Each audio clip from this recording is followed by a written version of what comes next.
over to Sandhya Pal. Thank you, sir.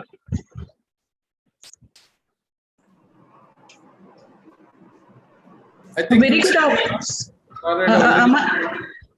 Am I audible, sir? Yes, yes. Thank you so much. A very good afternoon to ladies and gentlemen here. I am Sandhya Pal on behalf of the Department of Education. Today, got the privilege to inaugurate this meeting. As rightly said by Mr. Henry Ford, coming together is a beginning, keeping together is progress, and walking together is success. Today, it is an appropriate beginning to pave the path of successful progress. We have gathered in this platform, and CEMCA has emerged in response to need expressed by the Commonwealth countries of Asian region for a more effective utilization of educational media resources for distance education. Currently, CEMCA has come out with 360 virtual reality teaching learning platform. In this regard, CEMCA New Delhi has joined hands with Ravenshaw University, Cuttack, Odisha, in collaboration with the Department of Education, Ravenshaw University. A 3-day training program has been scheduled from 12th June to 14th June 2021. This online capability building program is going to be attended by about 50 faculty members, research scholars of Department of Education, Ravenshaw University. It will be definitely a great learning opportunity for everyone who is here and is very much enthusiastic and curious to learn here. With this word, I invite esteemed Head of the Department, Education, Ravenshaw University, Dr. Sudarshan Misra sir, to give his welcome address to the esteemed guests and participants. Sir, please. Namaskar, good afternoon. Am I audible? Yes, sir. Am I audible? Yes, sir. Yes, audible. Namaskar, good afternoon. Carry on. Honorable Vice Chancellor, Ravenshaw University, Professor Sanjay Kumar Nayak, esteemed Professor Madhu Parhar, Director, Commonwealth Education Media Center for Asia, respected Dr. Manas Ranjan Panigrahi, Senior Program Officer, CEMCA, esteemed Dr. Kaushal Kumar Bhagat, and his team from Indian Institute of Technology, Kharagpur, respected colleagues, research scholars from the Department of Education, Ravenshaw University, ladies and gentlemen, on behalf of Ravenshaw University and CEMCA, I welcome you all for this 3-day workshop on 360 virtual reality teaching and learning. First of all, on behalf of Ravenshaw University, I extend my thankfulness to the Director CEMCA and his team, particularly Dr. Panigrahi, for giving our team an opportunity to learn to create 360 virtual reality experiences. This pandemic has created a lot of devastations all over the world. Teaching, learning, research have been seriously affected. Nevertheless, this pandemic has also given us opportunities to experiment with alternative ideas to connect with students and scholars and to overcome the barriers created in teaching learning as well as research. Recently, the UGC has recommended all universities to adopt blended learning approach. Effective use of flexible and portable virtual reality in our education system will definitely going to bring quality and equity and properly implementing blended learning approach. This workshop definitely this workshop definitely going to help our teachers and scholars to implement teaching learning process effectively. And once again, I welcome all the dignitaries and participants to this forum. Thank you very much. Again to Ms. Sandhya Rani.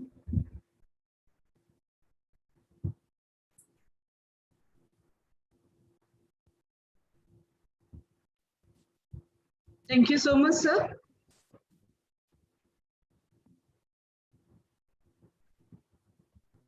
Now, I would like to invite Honorable Vice Chancellor, Ravenshaw University, Professor Sanjay Kumar Naik, sir, for addressing the virtual gathering. Sanjay Kumar Naik joined as Vice Chancellor, Ravenshaw University, Odisha, on 31st of March this year.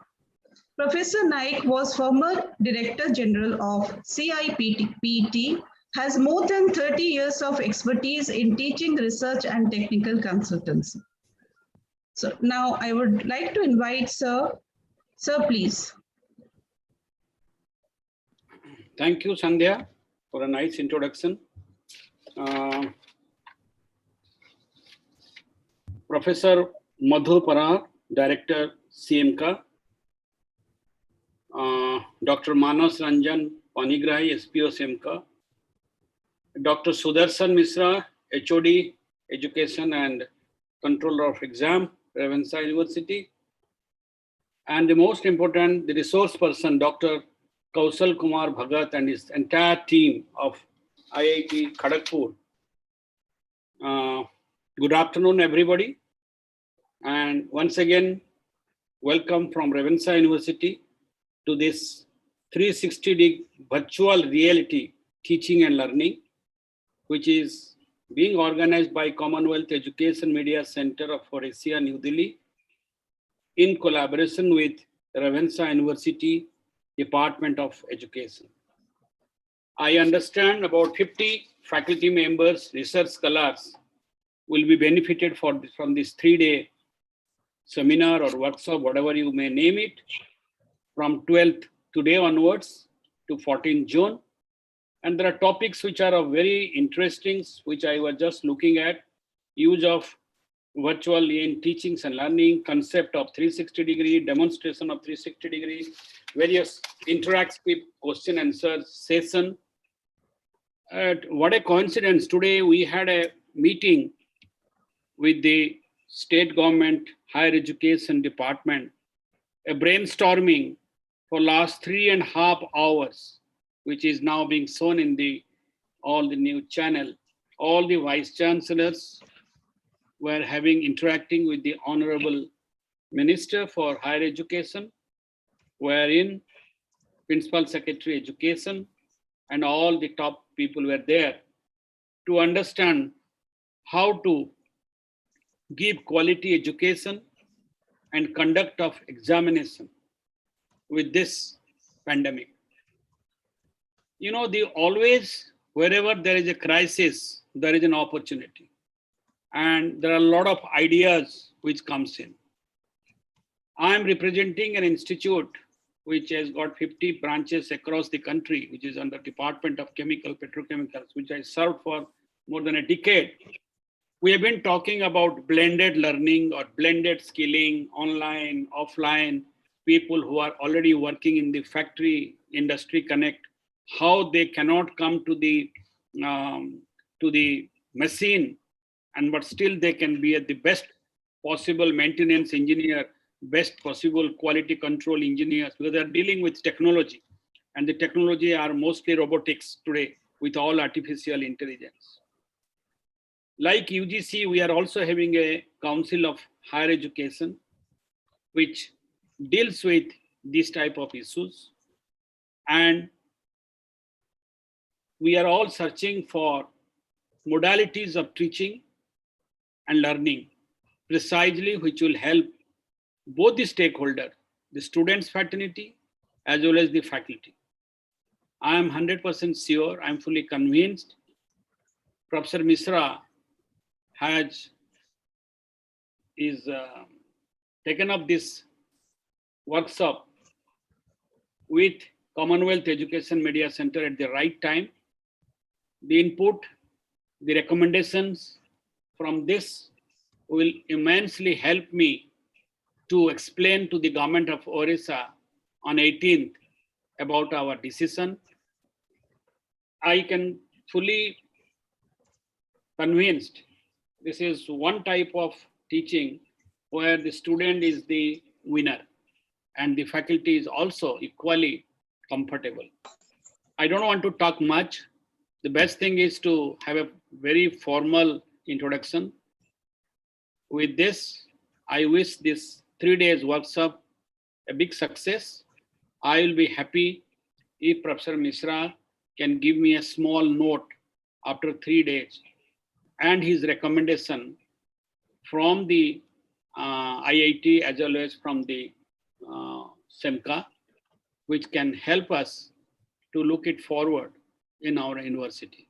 Thank you and my best wishes to all of you.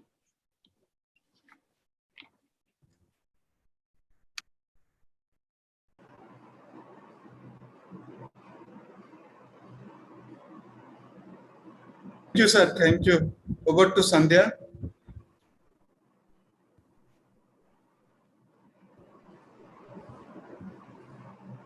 Thank you so much, sir. And we all know that, sir, without your initiative, this gathering wouldn't have been possible, sir. Thank you so much.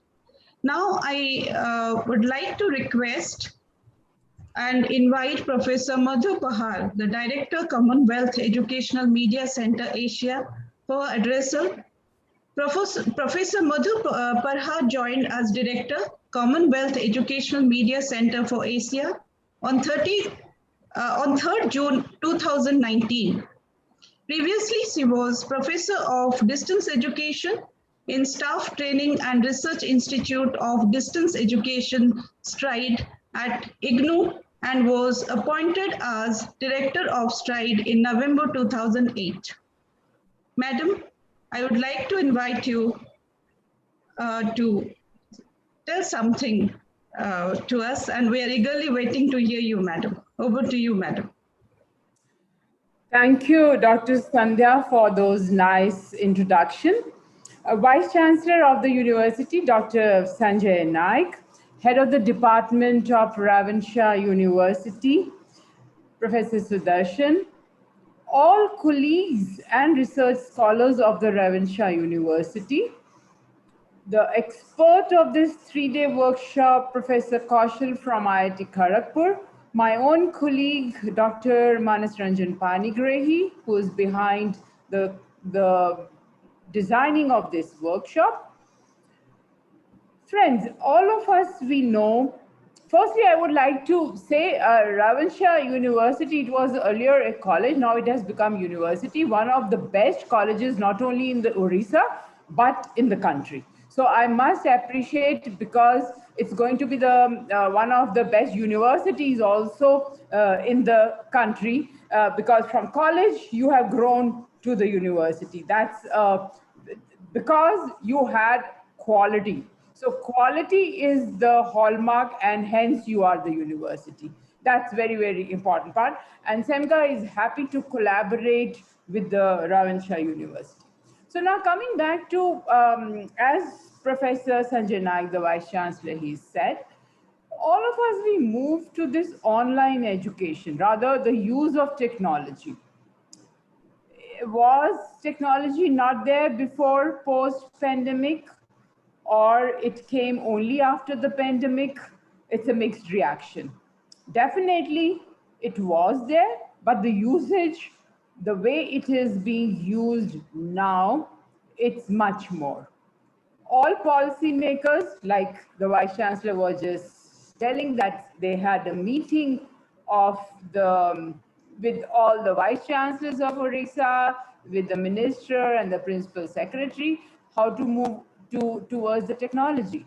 So the best part, or a silver lining, I must say, after the pandemic was that each one of us, whether the policymakers or the heads of the institutions or heads of the various departments, teachers, we teachers, the students, everyone moved to online education. We accepted rather this new way of teaching learning. Earlier there was some hindrance. Some teachers thought, some students thought, policymakers thought whether this can be done or this cannot be done. But in the last 1 year, almost more than 1 year, it has proved that this is possible and it is going to stay here. So with this, I think this step, what we do in CEMCA is promoting this technology, various technologies. The National Education Policy 2020, all of us we know, highlights the online education, digital technology, and highlights few disruptive technologies.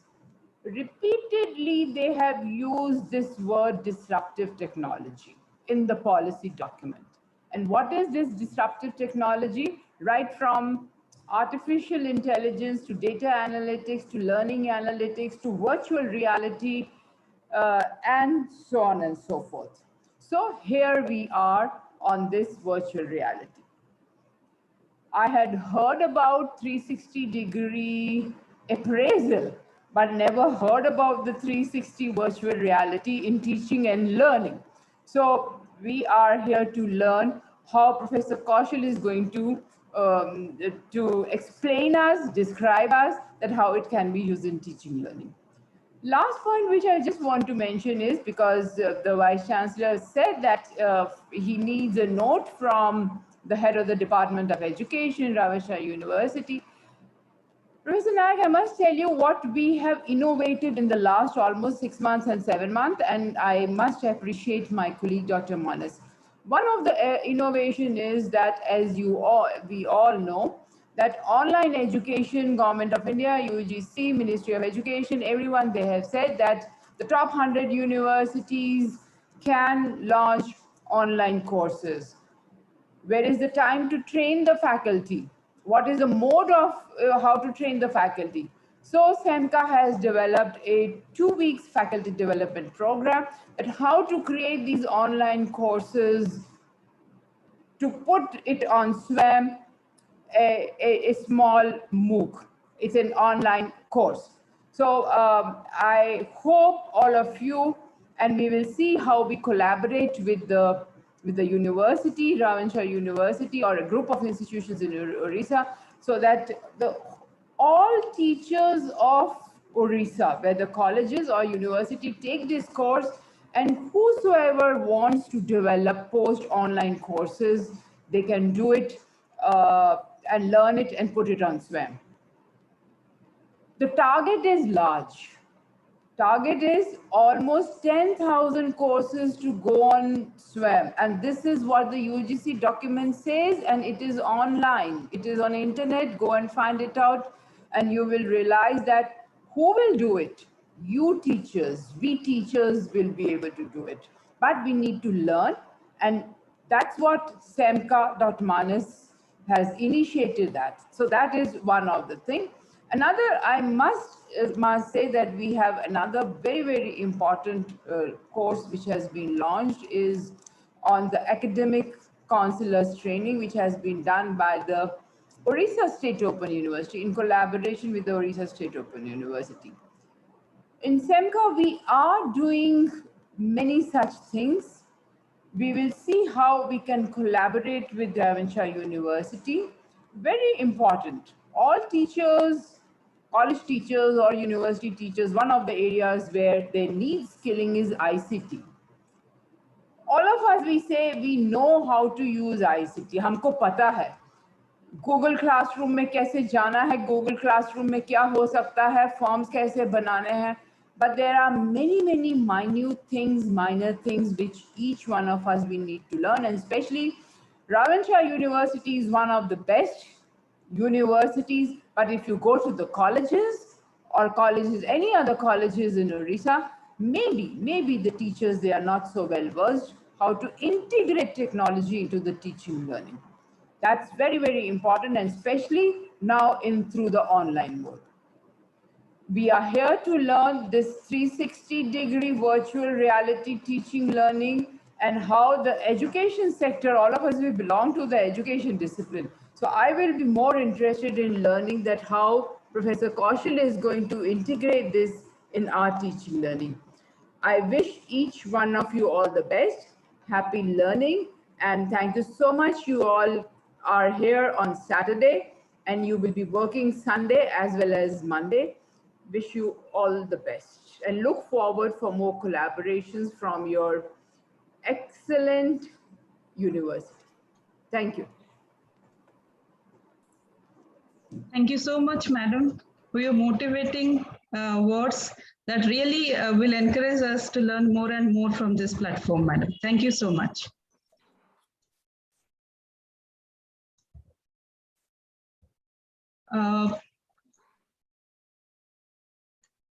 Now I request Dr. Manas Ranjan Panigrahi, SPO, CEMCA, to introduce today's resource person. Dr. Manas Ranjan Panigrahi joined CEMCA as Program Officer in May 2014. Before joining CEMCA, he served in the Department of Educational Planning and Management, College of Education and Behavioral Sciences, Harmaya University, Ethiopia, East Africa as Associate Professor in Education from 2010 to 2014. Dr. Panigrahi has also served Indira Gandhi National Open University, National Council for Educational Research and Training, and Manam Rachna International University, amongst other in different capacities.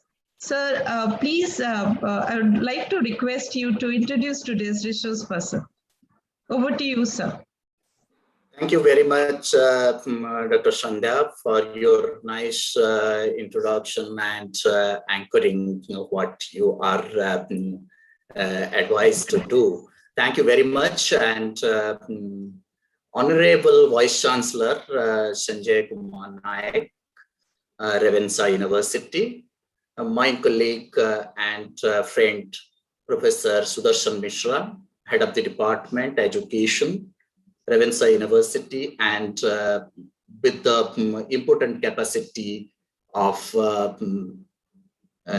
control of examination at Revensa University, and my friend and colleague and trainer for this entire scenario which we are gathered here for today to another 2 days, Dr. Kaushal Kumar Bhagat from IIT Kharagpur and his team, and all my colleagues from Revensa University who joined with me in this 3 days capacity building program to have certain hands-on to understand on 360-degree virtual reality for better teaching and learning.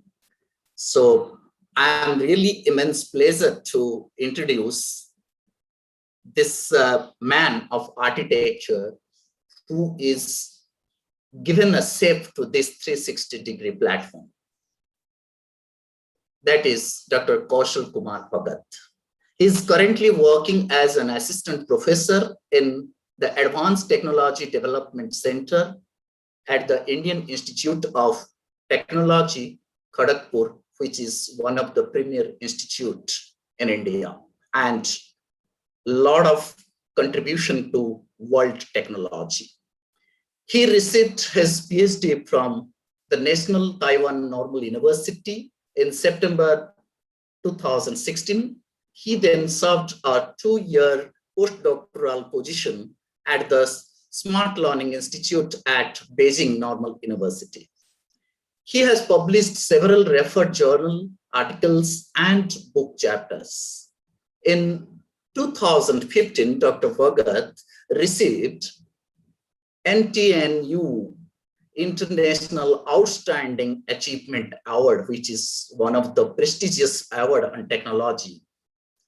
He has also awarded the 2017 IEEE TCLT Young Researcher Award to his research contribution to Knowledge Society.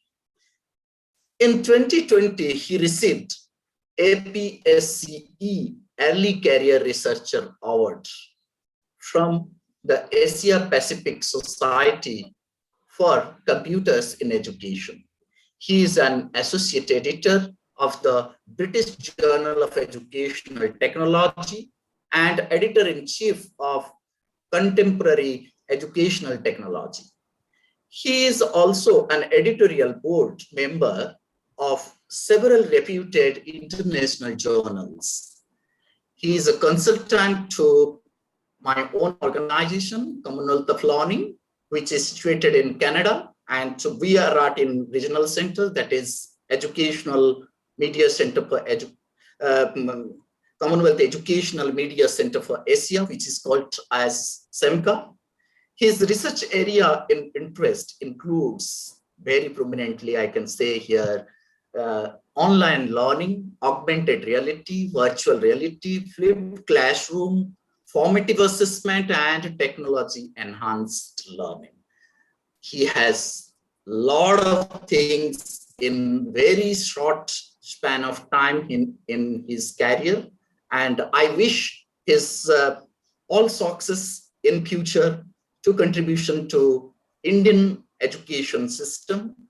With these words, I congratulate everybody with having Dr. Kaushal Kumar Bhagat to know more about this 360-degree virtual reality platform and how we can use this platform effectively and for better teaching and learning.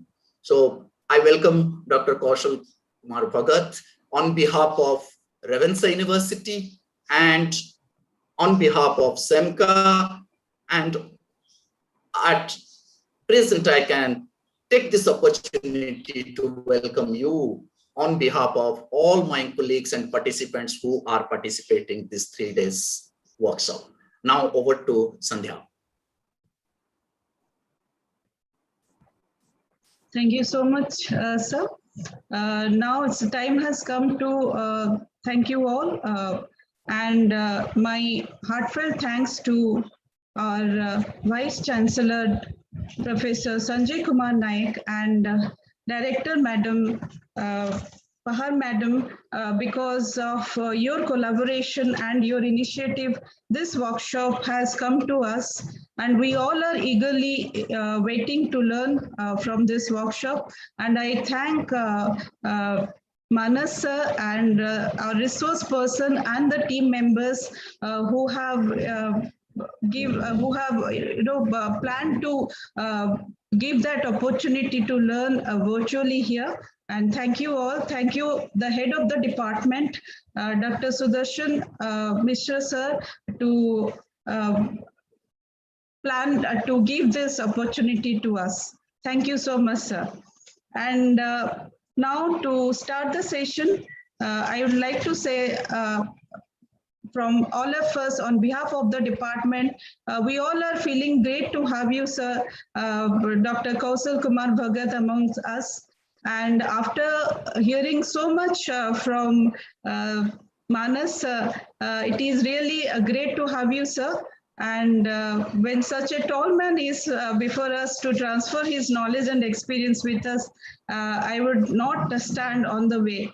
And let's start the workshop. And before that, I would like to take the permission of our head of the department and the Vice Chancellor to start the workshop. Sir, can we?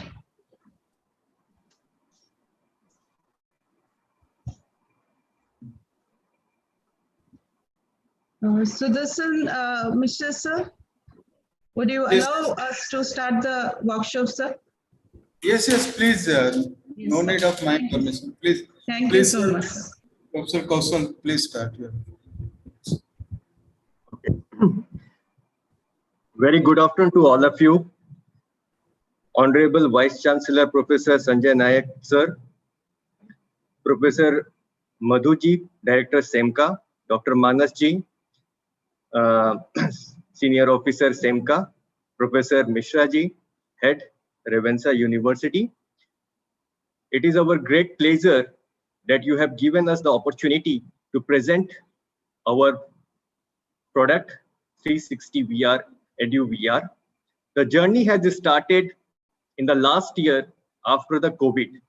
So This journey actually we started with the Cyprus University of Technology, and then we were joined in terms of the funding to make it happen. In this 3-day workshop, I am just giving a brief idea that what we are going to do. So today I am going to explain the term virtual reality, what is 360 VR, how we can implement. I am also joined with my student Aishika Das and Aparna Shakshi, who will be assisting me during this 3-day workshop. Then my student Aparna will explain different features of 360 VR, Edu VR. And then my student Aishika will demonstrate how to use 360 VR. Tomorrow, there will be task for all of you. So after finishing today's session, we will send the manual. We will also send the package so you can install in your desktop, you can install in your laptop. And tomorrow, you need to develop your own content using our application. So tomorrow the task will be from 10:30 to 12:30. We will be there as offline. That means we will use the WhatsApp as a medium of information exchange. Whenever you will have any problem, so we will assist you there. And then on the last day, we will select some of the contents from the participants, and then we will request them to present their content using 360 VR, and then we will exchange of feedbacks. The feedback we will give to the participants, the problems. Also, we will also seek feedback from your side, because as I want to mention, this is the first version. So there will be another few versions, and there will be many revisions based on your feedback, because ultimately we are from the technical team, but you guys are going to use this platform in your teaching and learning process. So you know the best what are the problems that you are going to face using this application. Then based on your feedback, then we will revise and we will test it again. So I am very grateful that Revensa University has given us this opportunity to test with all the participants. Another thing, please feel free, if you have any questions, you can post your questions in the chat box. At the end of the session, there will be Q&A.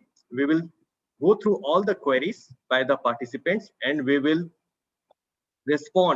try to respond all the queries as far as possible. So please feel free. So now I am going to share my screen and going to explain the theoretical part about virtual reality, what are different types of virtual reality, the concept of 360 VR, why 360 VR is needed. So let me just share my screen.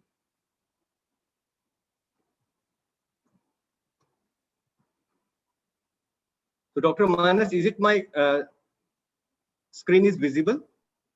Yes, absolutely, Dr. Kaushal. Okay, thank you very much.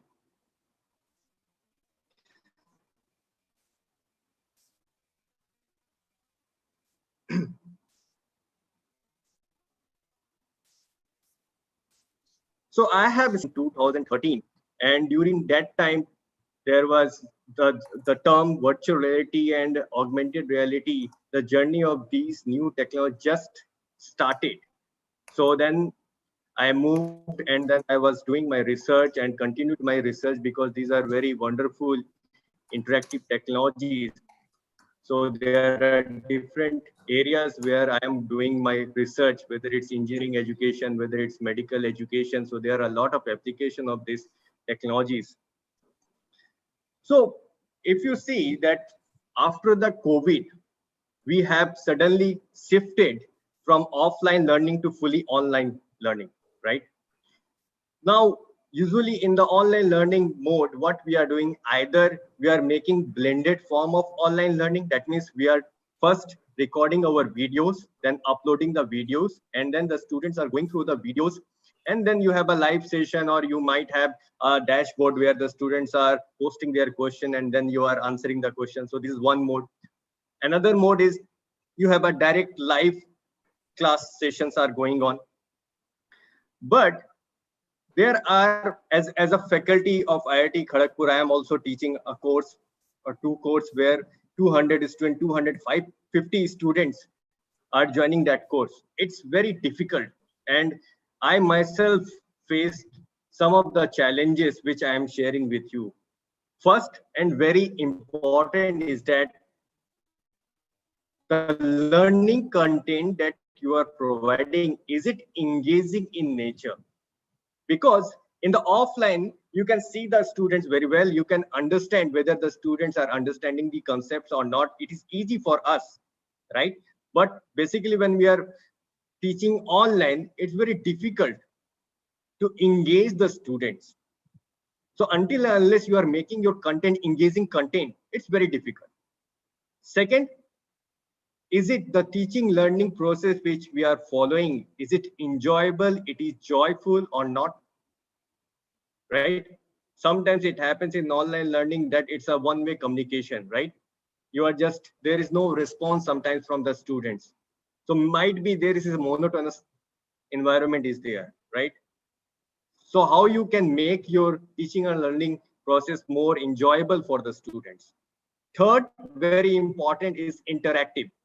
Interactive is one of the key features which is missing in the online learning scenario. Whether the interaction is between the students, whether the interaction is between the teacher and the student, whether the interaction, even if you are using the some kind of technology, how interactive that technology is, that is also one questionable thing and challenge. Fourth and very important part, is it effective in nature or not? The teaching and learning process that you are following, the content that you are providing, ultimately you have a set of goals or you have a set of skills that you want to develop among your students. So you need to see whether it is achieved by the students or not, and how it can be. Until unless it is engaging in nature, until unless the learning process is joyful or enjoyable or it is interactive, it is impossible to have effective or to have the students to get those skills. So these are very important challenges in the present scenario. And this will, the online learning, it's not like that even after the vaccination, people are thinking that we will return back to multinational companies, IT companies, they are also moving to work from home. And similarly, as you know, Government of India and UGC already proposed for the blended learning mode. That means some of like 50-50 will going, that is the future. Blended learning is the future, especially in the developing countries like India. This is need to be implemented with such a large population, because we never know how when this pandemic is going to end. Now, if I will talk about the emerging technologies in the 21st century, so I can say there are 4 very important technologies or emerging: mixed reality and 3D printer. I'm not going to touch about augmented reality, mixed reality, or 3D printer here. I'm just going to explain or show you different types of virtual reality, those concepts. Because before going to the hands-on of this application, you must have the idea about the virtual reality. You must have the idea that why this particular 360 VR is needed. Now, 2016 was also celebrated as the year of virtual reality in different countries like China, United States, and many other countries. In fact, in India, I joined IIT Kharagpur in 2018. There was not much buzz or talk about these emerging technologies, and I was talking with NCRT Director Professor Rishikesh Senapati ji was there, and then he understood the potential of these technologies. And in fact, if you see in NEP, so there was a section which is talking about the augmented reality and virtual reality integration in the education system. In fact, I am very happy to inform you that now the NCERT textbook which is coming, so NCERT has already identified more than 3,000 contents, and they are being converted to interactive contents, whether it is for augmented reality or virtual reality or H5P, interactive elements. So this is very good news, and government has also understood the potential of these technologies. So it's a good news that, and another good thing is that the smartphone penetration in India is very high at present. Like to my knowledge, I think India is the second largest smartphone users in the world. So technology implementation is now easy. I can't say that it can be implemented in every village, but at some point we need to start, right? Whether it is upside down or downside up, but we need to initiate the things. Otherwise, we will lag behind. So if you see, like after COVID-19, so suddenly there was market impact. Okay, so there a lot of investment is going on. In fact, I was reading that in India is now becoming the second largest market for the e-learning industry because of the huge population. So new companies like Unity Platform, all those companies now they are making their which are being used for development of augmented reality and virtual reality are coming to India. Of these technologies. Now, let us go for the virtual reality. If you go to the history, so first time in if you are from the computer science, so you may know Evan Sutherland.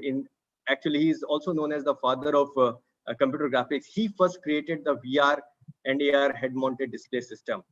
And Lanier in 1989, first time he proposed the term virtual reality, right? So we can define virtual reality from two perspectives. One is the technological perspective, another from the psychological perspective. But if you see the technological perspective, it's basically a collection of 3D graphics, images, audio, text, it combines, and it is interactive in nature. From the psychological perspective, I can say in one term, it is called being there. Being there in the sense, if I am creating an artificial or virtual world that you have never seen, but you will feel that you are in that world. Let us assume, suppose you have never visited, right? But and then you are wearing the head-mounted device or VR device. And then if you are feeling that, yes, I have the same experience. If you are pushing the button for elevator, you will feel that you are going up, you are going down. So that's a kind of interaction. So that is called the being there. So two important perspectives, technological perspective and psychological perspective. Now there are different types of virtual reality and different characteristics of virtual reality. If we classify virtual reality, so it can be classified into three types: non-immersive, semi-immersive, and fully immersive. The non-immersive, in the case, what is happening, here basically we are using desktop or laptop, okay, and then you are using mouse to give the inputs.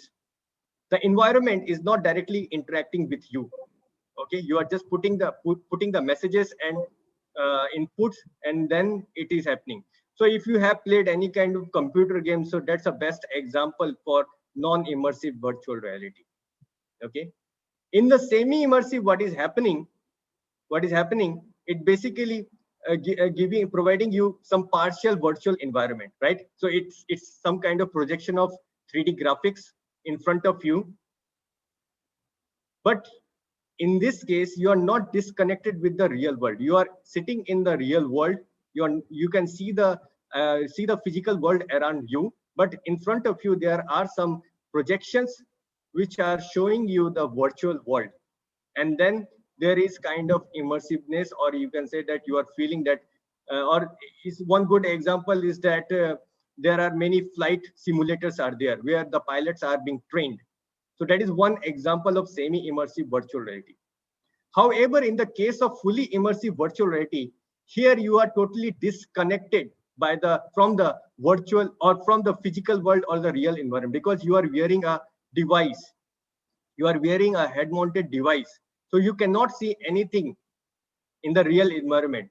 You will be seeing what I am showing you, the virtual environment that I have created you. And basically what is happening here, high capable computer graphics are being used, and it is expensive also. We can also classify virtual reality from other two perspectives, game oriented and socially oriented. Now in the game oriented is that they have some precise rules. You need to follow that rule, and then you can interact with the elements of that virtual reality environment. However, for the social oriented, what is happening, you are creating some kind of avatars. Nowadays you will find that there are many convocations are going on where the students are not present at the convocation venue. However, there are some virtual avatars are there. So that is one kind of social oriented. You are interacting and you have a lot of freedom. There is no precise rule. This is also being used for the social interaction. This is also being used in the online education. In fact, institutes like MIT, Stanford, now they are using virtual reality, where they are creating the avatars for the teacher, where they are creating the avatars for the students, and then they have a live classroom session. So that is one kind of social orientation. There are 3 I's, I can say: immersion, interactions, being present. That means the scenario which I am providing you, you should feel like that you are in the Eiffel Tower. Interaction, that means whenever there is some virtual elements, like suppose, as I mentioned, there is a switch for the elevator. If you are putting that switch on, then you are going up. So that's a kind of interaction. You will feel that you are going up, you will feel that you are going down. So that's a whole kind of interaction is there. Then only it can be said immersive VR. Imagination, combining all these things. When you are imagining, yes, I am in Eiffel Tower. So that's a kind of virtual reality. So these 3 I are the main important characteristics of virtual reality. Now, if we compare between fully immersive, semi-immersive, and non-immersive, so there are certain criteria about like resolution, sense of immersion, interaction, and price. Resolution, obviously, when you are talking about the fully immersive, so here you are using workstations, high configuration computers, and graphics. Okay, and then you are defining the virtual environment, so which is helping you to have a good resolution. Semi-immersive, it's a partial, it's not very strong resolutions are there. And for the non-immersive, because it does not need high resolution, you are not using the graphics, so the resolution is low. So obviously when you have the resolution is high, the sense of immersion will be high, and same as medium and low. Now in the case of interaction, because fully immersive, you are using some kind of globes or you are using some kind of controllers. So actually you are not touching any elements from your hand. Okay, although there are some research are going on, there is haptic globes are going on, but that is still in very early stage. So the interaction is low, and as compared to the semi-immersive, medium. But however, when you are playing with the non-immersive, because you are using the mouse, so that means you have some kind of feeling, and then you can play. So compared to the price, as you mentioned, that very expensive. Like for STC Vive, if you are buying it, it will cost you around more than 1 lakh rupees. But for this semi-immersive, it's relatively expensive, but not much expensive. It can be like 50,000, 40,000. But however, for the non, because you are using just desktop, so it's comparatively very low cost. Now there are different headsets. I will explain you. So there are tethered headsets, standalone smartphone headset.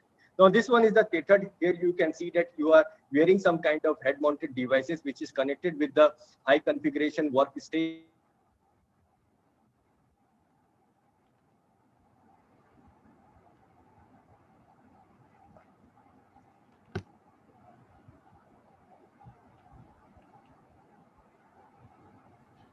I think there is some technical network problem.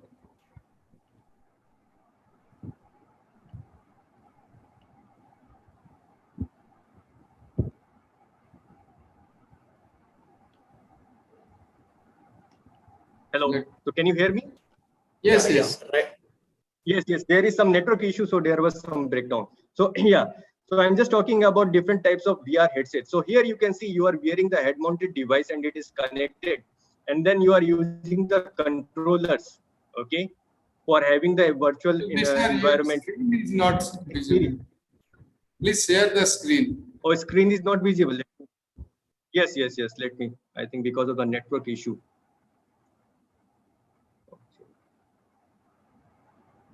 Kaushal, you may switch off your video to make your network or internet stable. Yes. Right. Let me just. So is it visible now? My screen? Yes, absolutely.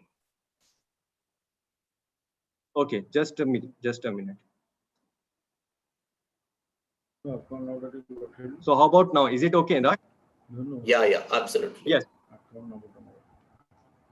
Okay, so here you have the sensors which is tracking your body movement. Okay, so it is the devices and everything is expensive, right? Because you are using high configuration computers, then you are using this kind of virtual reality devices. So all cost you at least I think 2 to 3 lakh rupees. Okay, and another problem is that you are confined with the boundary. You cannot go out of this boundary, right? So this is about the theater, but because the high configuration computers, the graphics are very good, so the immersive experience is very high. Now, this is called a standalone VR headset. So there is one example is that Oculus Quest or Oculus Rift. So here there is no wire connection. You are just wearing one head-mounted devices, and then you have the controllers. Okay. So compared to Tethered, it is less expensive. So it will cost you 50,000 because it is not connected with any high configuration computer. So the graphics are the resolutions are low. So the experience as compared to the Tethered is not as advanced as compared to the previous one. Next is the smartphone VR headsets, which is very common at present now. So Google Cardboard is another example, and nowadays Samsung Gear is there. There are many Chinese companies are also coming. So here, what is there? You have a mobile phone, and then you have a headset. So you are just putting your mobile phone, and then you are installing the application in the mobile phone, and the whole experience is there. Now the problem here it is that because the mobile phone, the limited, the RAM is very limited nowadays. Although if you are buying some high costly mobile phones, so they are providing 6 GB RAM, but normally the phone has 2 GB RAM or 4 GB RAM. So it's very difficult to have very good experience using this kind of mobile phones. But it is low cost as compared to the previous two ones. Now, there are different applications of virtuality in education. If you see, there is observational learning, operational learning, social learning, scientific research. So observational learning, like suppose you can create a virtual campus also. So like campus like IIT Kharagpur is a huge campus. It's a 2,100 acre campus. When a new person is coming, it's very difficult for him to identify different departments, different places. So now we are also creating one virtual campus for IIT Kharagpur also. So that is one application is there. Then NASA's is one, another project is going on Newton World. So where different characteristics and features of planets are being experienced by the learners or by the kids. So that is another application. Social learning, as I mentioned, that it is being used for the distance education by creating some 3D avatars and other stuffs. So that is one kind of social interaction also there. Then scientific research, especially in the medical education, medical training, nursing education, hospitality also, it is being used. Huge application is there. Now, when we are talking about the immersive VR, everything is good, but there are many challenges of immersive VR. So I just want to point out that why we need a 360 VR. First, it is expensive in terms of both time and money. Time in the sense because when we need to create 3D graphics, okay? So it needs a lot of time for the development of VR content. And obviously when there will be a lot of time will be involved, you need to put a lot of money also for the development process and then for the implementation process also. So time and financial cost are usually not affordable for most schools, especially in the case of India. If you see, if suppose I have a class of 250 students, I cannot provide every student that kind of device, right? Because it is expensive. I can have one device in my lab, like a fully immersive one, but 250, it is very difficult. So for India, like countries like India, which is developing nature, so we need low cost and scalable devices or scalable solution. So as I mentioned, it's not scalable in nature also. Fourth and very important is that how we can make our teachers independent. When we are talking about this kind of immersive VR, teachers cannot develop this kind of immersive VR content by themselves, right? So it is very difficult because obviously the teachers, they don't have the coding experience, right? So all teachers, maybe some teachers they have, but it is also very difficult and it is time consuming for the teachers to develop this kind of immersive VR, right? So there is new talk about going on about the 360 VR. Okay, as compared to that different types of VR, now a new concept is going on, 360 VR. So here you no need to use any kind of graphics. Okay, it's a simple, you just integrate 360 image or video, which is allowing users to look around in all direction, and then you can add some interactive elements in the environment. So 360 image, it can be taken by the teacher very easily. There are many apps are available nowadays. There are GoPro phones, are even if you are taking the panorama from your mobile phone, that can also be can be input in the VR environment that we have platform we have created. Okay, so it is easy. The 360 image and videos are available, and you can simply take download and then input there. Now, what are the advantages of 360 VR? First, very important thing is that it reduces the cost and the time for developing the VR content, right? Because you are just using the 360 image. So you are just integrating the image. You no need to do a lot of coding and blending or 3D rendering for the computer graphics content for the VR content. Also, the thing is that you don't require any high-tech capabilities because the manpower, that is another issue. You know, even the teacher can take the image and then upload it. It is very important. And here it is making this kind of system will make the teachers self-reliant. That means in nowadays we are hearing Atmanirbhar. So now the teacher will be Atmanirbhar. They can design their own VR content. They no need to depend on others. They can simply take the image, add the elements, make their own interactive content or engaging content. Fourth very important thing is that it is easy to implement. Easy to implement in the sense, if you have the nowadays every school and colleges, they have the labs where desktops are available. Nowadays the students, they have the smartphones also. It is very easy to implement.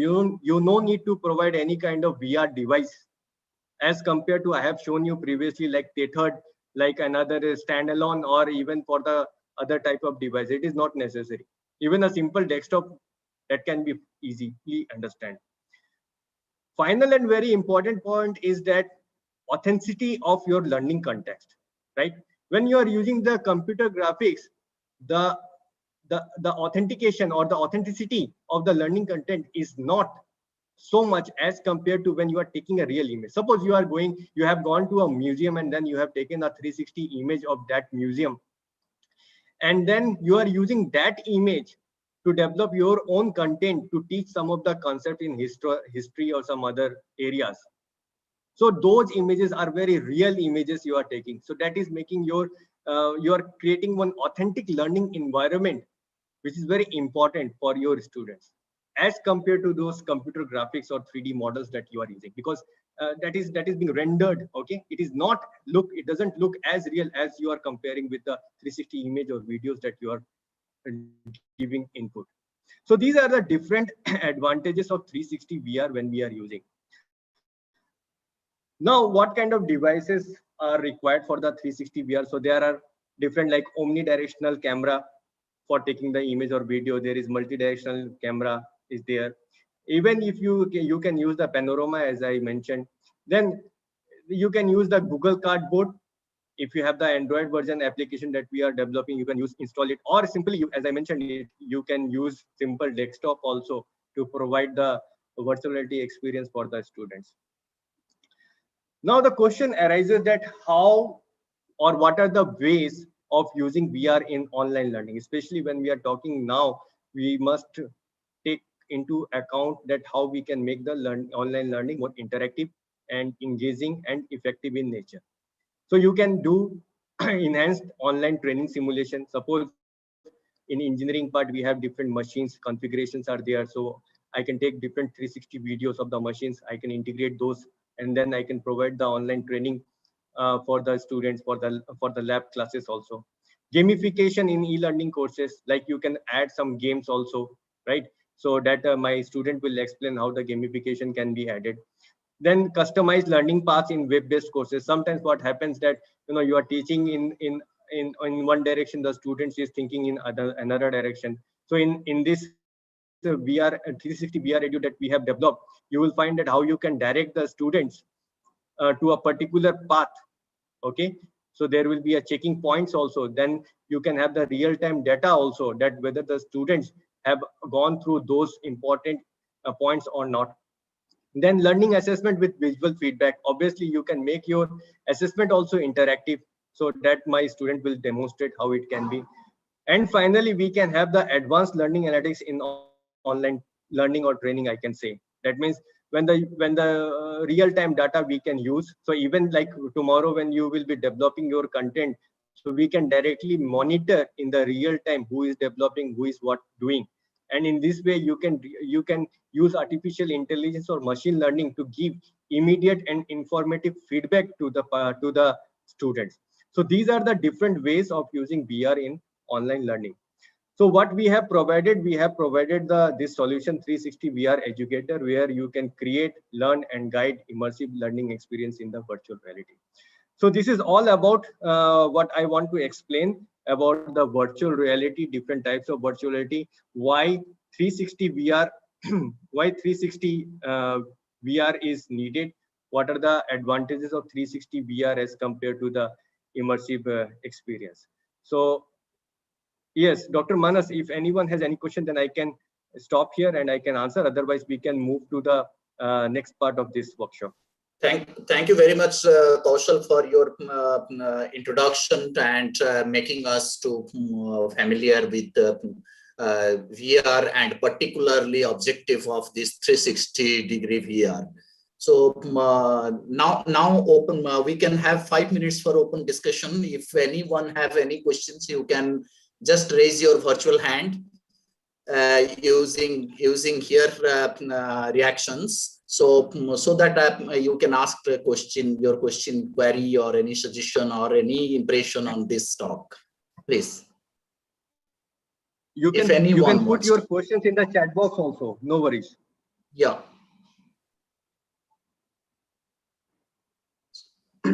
So I think Dr. Kaushal, we need to move now to directly to the demonstration. Okay. So that we can see how this product is working, and probably that will be the point where they can raise their practice and queries, concerns, etc. Okay. So now over to you. So I will yes, I will ask Aparna. Aparna, are you there? Yes, sir. Yes, sir. Yeah. So Aparna, please explain the features, and then Aishika will demonstrate the things. Over to you, Aparna. Yes, sir. So good afternoon, everyone. I'm Aparna, and I'm currently a third-year undergrad at IIT Kharagpur. So I'm really excited to demonstrate this content. Feel free to ask any questions. So let me just share my screen.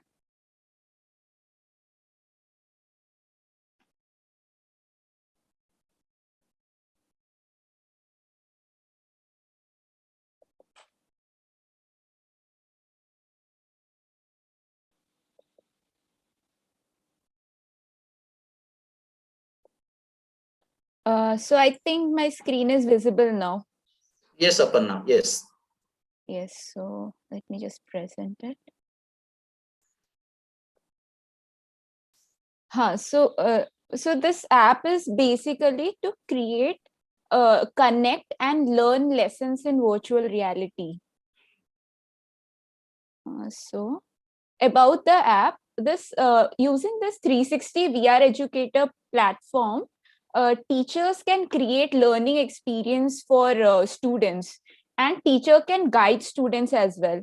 Whereas students, they can self-explore the VR learning content or be guided by the teachers.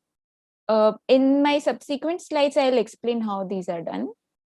So before, first let us see the structure of this, the VR content which will be created by teachers.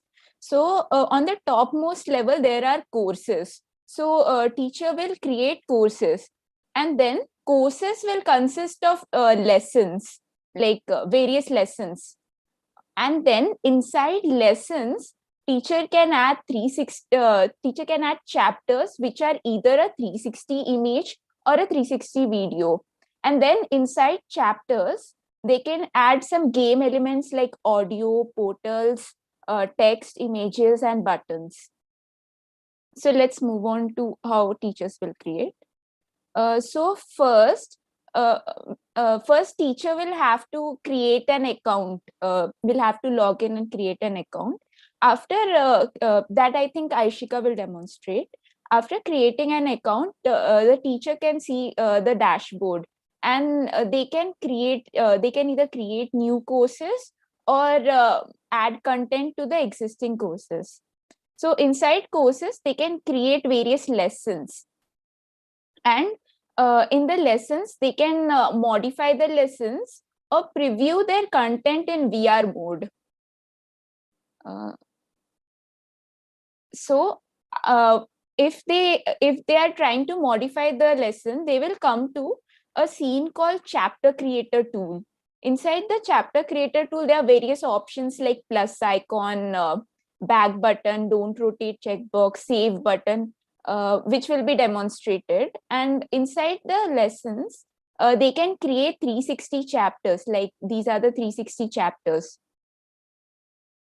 Yes. So there is another crucial point here. These 360 chapters should be a direct URL. For example, if it is a 360 image, it should end with the extension .jpg, .jpeg, or .png.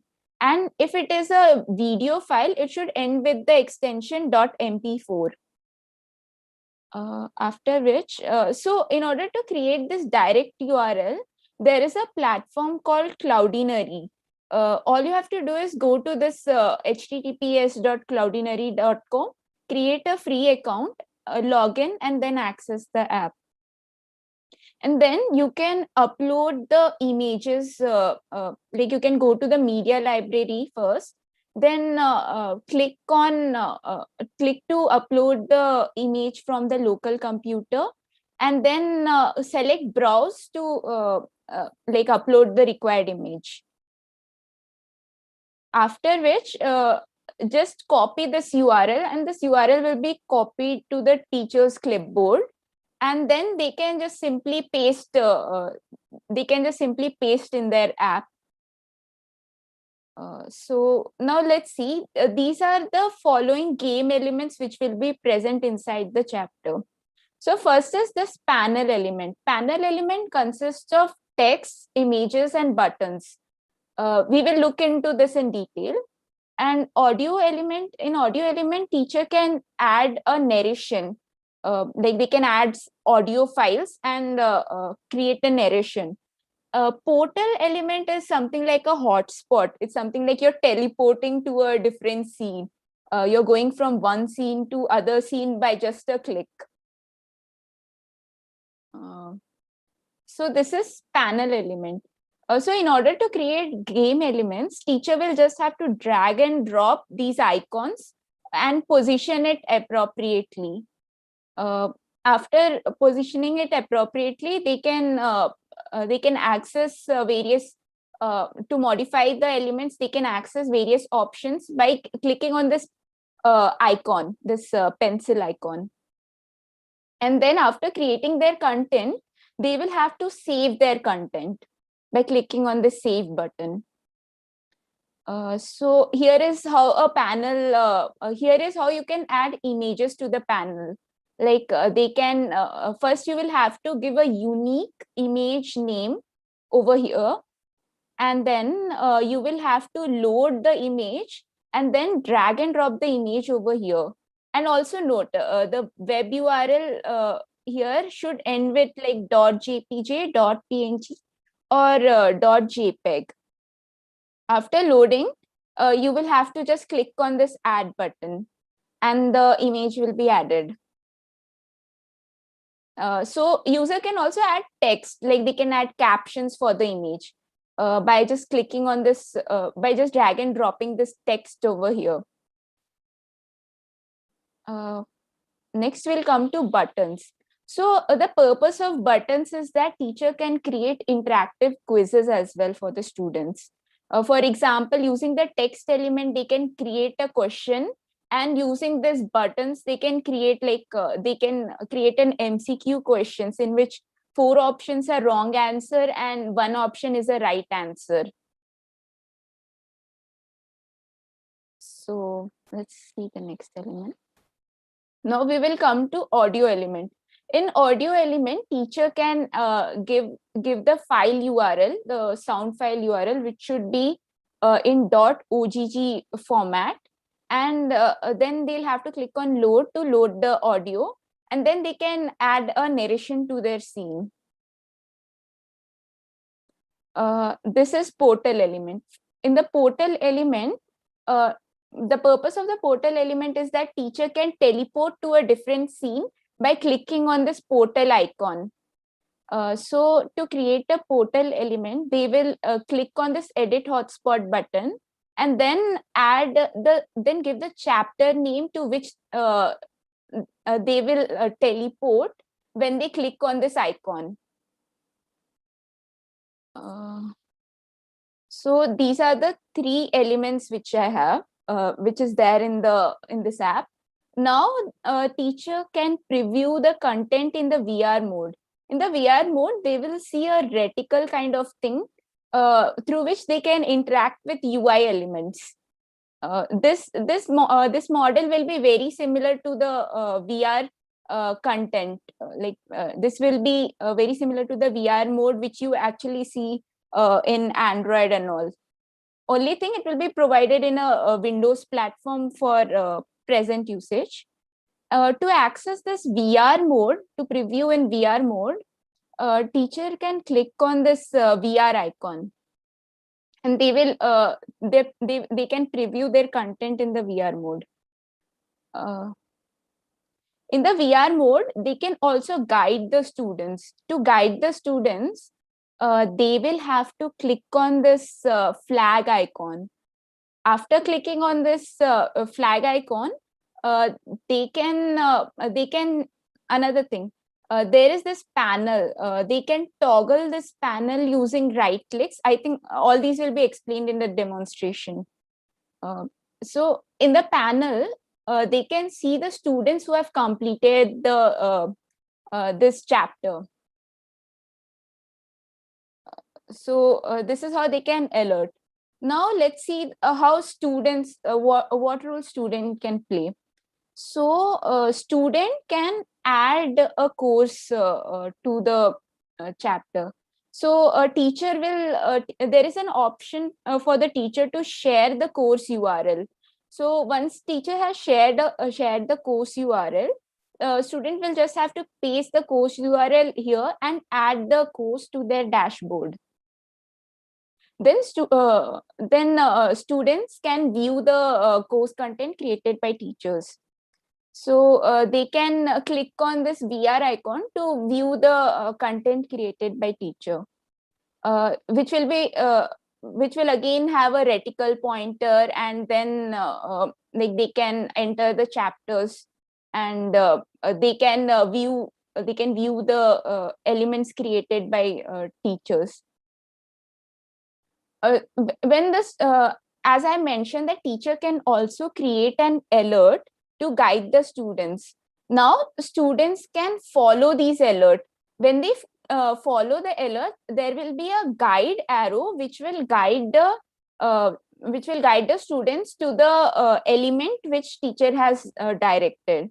So, for example, if teacher has directed the attention to this panel element, students will be guided. The arrow will point to this panel element, and student can follow this guide arrow to reach this element. Once the student has reached the element and viewed the content, he can simply click on this tick mark, green tick mark, to complete the chapter. And once he completes this, it will show completed on his status, and teacher will also get to know that students have completed the lesson. For example, in here, student's name will be visible once he completes the lesson. So student can keep, teacher can keep track of students who have completed the alerts. So these are the complete set of features this app has. Now my friend Aishika will demonstrate how teacher can create lessons and alert students. So.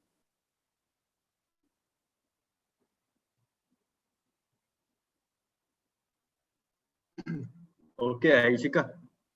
Yeah. Yes. Hello, everyone. I'm Oishika. I am currently in my second year pursuing computer science. So I will be explaining all the demonstration part of this 360 VR. As Aparna explained all the theoretical parts, so I will explain all the practical parts. So moving on. Okay. So let me just share my screen.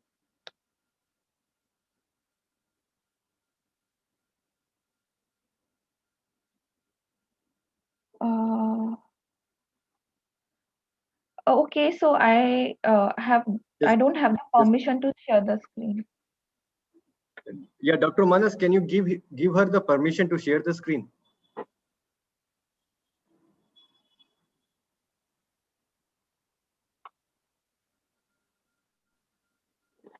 Hello. Now Ashika can check. Yeah, Okay, yeah. Thank you. Share. So is my screen visible? Yeah. Okay, so we will be providing a zip file for the application, and all you have to do is to unzip the file. So now when we unzip the file, you will get a folder. So this is my folder that I have already unzipped. I'm clicking on it. And on here, you will get a executable file that is the build for the application. So I'm just opening the build. Aishika, little slowly. Okay. Okay, sir, sure. Okay, so for the first time users who do not have an account, they have to first register their account so that it gets stored in the database. So as I do not have an account, I will create one now. Register. All you have to give is your email ID. So anything.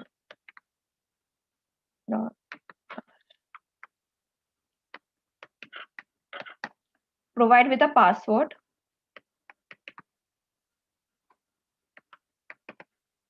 Then click on next. You have to provide with a username, but just have to keep in mind we cannot provide a underscore for the username. All you have to keep the username is alphanumeric, either characters or digits. So I'm just providing my name, Oishika. Give an institute name, anything. Sorry. And select your account, that is teacher or student. For I am presently creating a teacher's account. Then click on register. So once you register, your account will be created in the database, and then you have to log in. So I already have made my own account with another email, so I'm going to log in with that.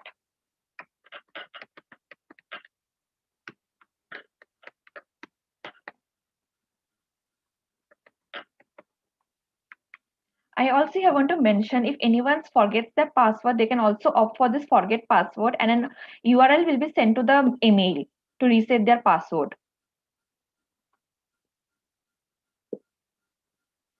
So I have logged in with the teacher's account, as you can see here. So this is the teacher's dashboard part. This is the course that we have already created. You can add new courses by clicking on this. Like if I want to create a course, we just have to provide with a course name. Like if you are doing a course name like virtual reality, give a course description and submit. So this courses is getting added to my teacher's dashboard. So this three dots, on clicking on this three dots gives us the option of renaming it, share the course to student. I will explain this later. Delete the course, edit the course description, this one, and edit lesson. For now, I will go to this edit lessons. So now, as we have created this course, now we can create a lesson under the course. Then for creating a new lesson, like I will do VR, enter a text, anything as per as your choice, reality, and submit. So this is a lesson under our course that is VR. Okay. So on clicking on this button, it gives me the VR experience. But now I have to create chapters. So I will again go to these three dots. It gives me the name to edit the name, edit the rename the name, edit the description, this one, and delete the entire lesson. I want to edit the lesson. On editing the lesson gives me to this screen. This is the lesson screen. Here I have to create lessons. On clicking on this plus button shows up this panel, and on this panel we can create chapters under the lesson. So the chapter is lesson is VR, and under this VR chapter we are going to create some lessons. Anything if I want to create immersive VR, high-end devices, anything that is a description.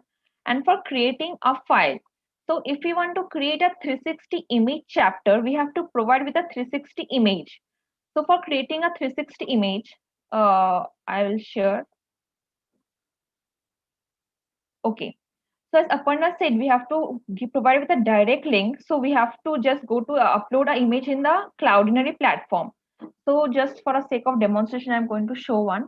For example, if I want to upload this 360 image, I will just right click, copy image address, and will head back to my Cloudinary account. And I will just click on upload web address.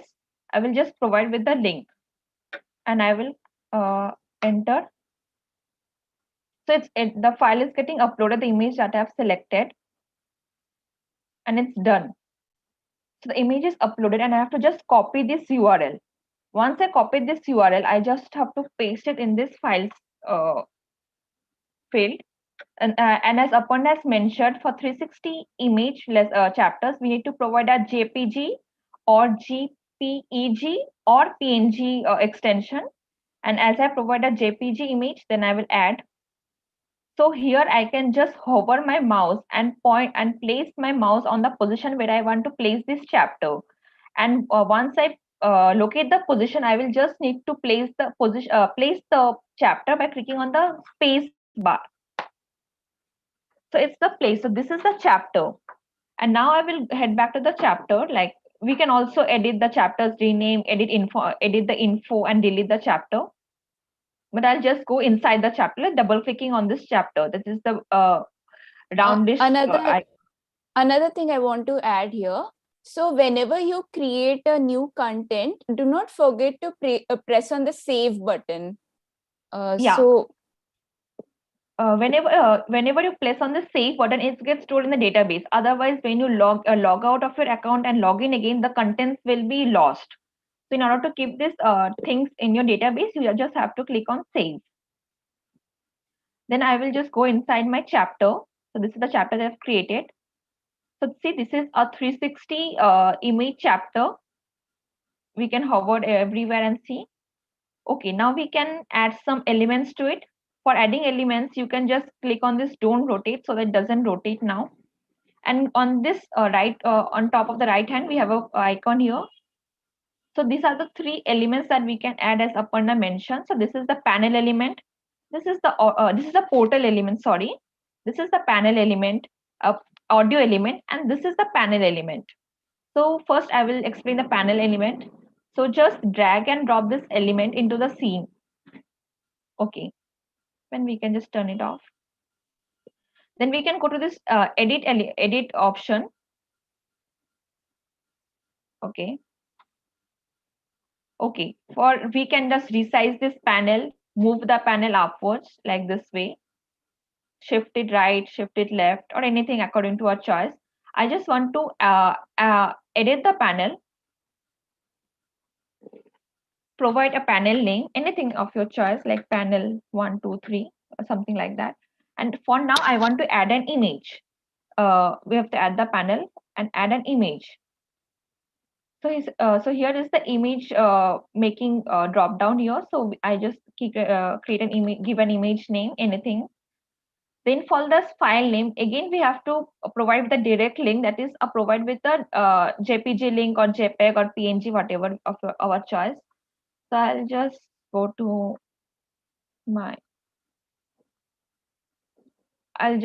Zen copy URL. I've already uploaded a file here. And just click on load. Once the image is loaded, it will be appeared here. You just need to drag and drop the image into the panel. Once you position it, you just need to click on this plus button. So this by clicking on this plus button, you ensure that this image is permanently present in this panel. Then closing this, and clicking on save to save the thing in our database. So by this, we can just add any image into our scene. Now, if we want to add a text elements, we can add a text element here into the in this same panel, or we can just create a new panel. I will just create a new panel for this purpose.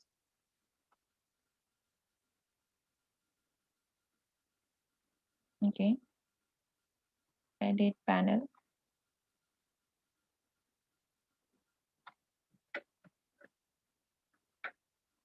Add panel. Add text. Aishika, I think you can do one thing. First, try to resize, show them how the resize panel thing works.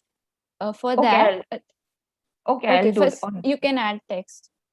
Okay, now I will do the resize panel. Okay. So for resizing the panel, you just can like increase this length horizontal wise or by vertical wise. And after you've done that, you can just click the resize to save it. Save the size. So I have just increased the size of my panel, as you can see. And now I can add a text. Anything. Happy to work on this workshop. Once you've written the text, you can just simply drag and drop and click on this plus icon. Then close. In a similar way, you can add buttons. Like, okay, I'm just going to add a button in the same scene. Okay, now I'm just here.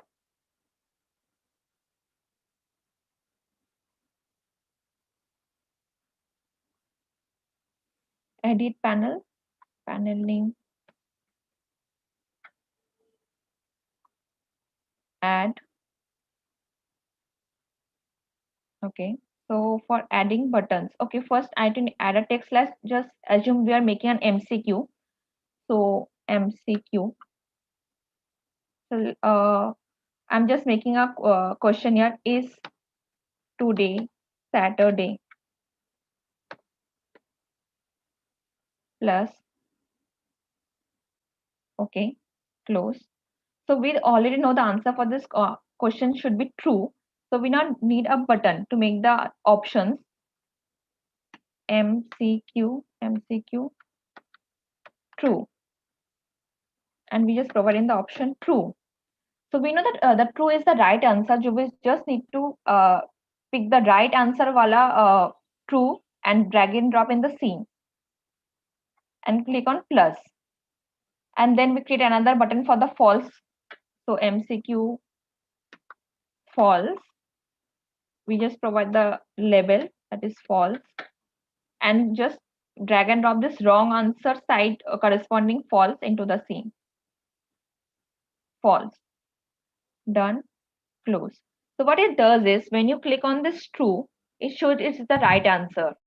And when you click on false, it just shows it is a wrong answer. So by this way, we can create MCQ quizzes for the students and can provide with more options, more questions, some like that. Okay. Another thing, you can actually resize the text element too, which is Yes. very similar to the image element. Yes. So we can leave out this part. Yeah, we can, by clicking on this edit, you can just have the similar options to edit the text. Like, okay, I'm just showing it. Okay, this is resize. Just click on Yeah. yeah. Yeah. Resize. Just I want to explain once you show that resize panel. Okay, resize panel. Yeah. Just click on edit text. Yeah, okay. In this resize, there are 4 arrows. So with the upward arrow, you will increase. You just point on that upward arrow. Aishika, Yeah. can you? Yeah. With this upward arrow, you will increase the size of the image, panel, or text in Y direction. With this downward arrow, you will increase the size of the image panel, or you will decrease the size of image panel or text in Y direction. With this, just point on the left wala. Yeah, with this, you will decrease the size of the image in the you will decrease the size in the X direction, and with the right value you can increase the size in the X direction. So yeah, so with the this tool will be same for all the game elements in the panel Yeah. thing. Okay, so moving on, then we can add a audio file, like drag and drop the audio file from this into the scene, in the similar way. Just provide with the audio file name, audio 321, and just enter a audio format that is in the .ogg format. So I've already saved something like that. So I'm just going to copy paste the link,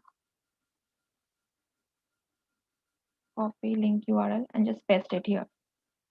It should be in the OGG format. Load. Done. And then close. So if I click on play, you can just play the audio here. So it's just getting saved, stored in this audio panel. And then you can click on save. Okay, for explaining this panel, a portal element, I will just need to create another chapter. So this is my chapter, and I will just create another chapter.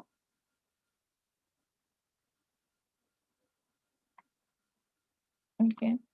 You can edit on it, like just write some letters. Yeah. Huh?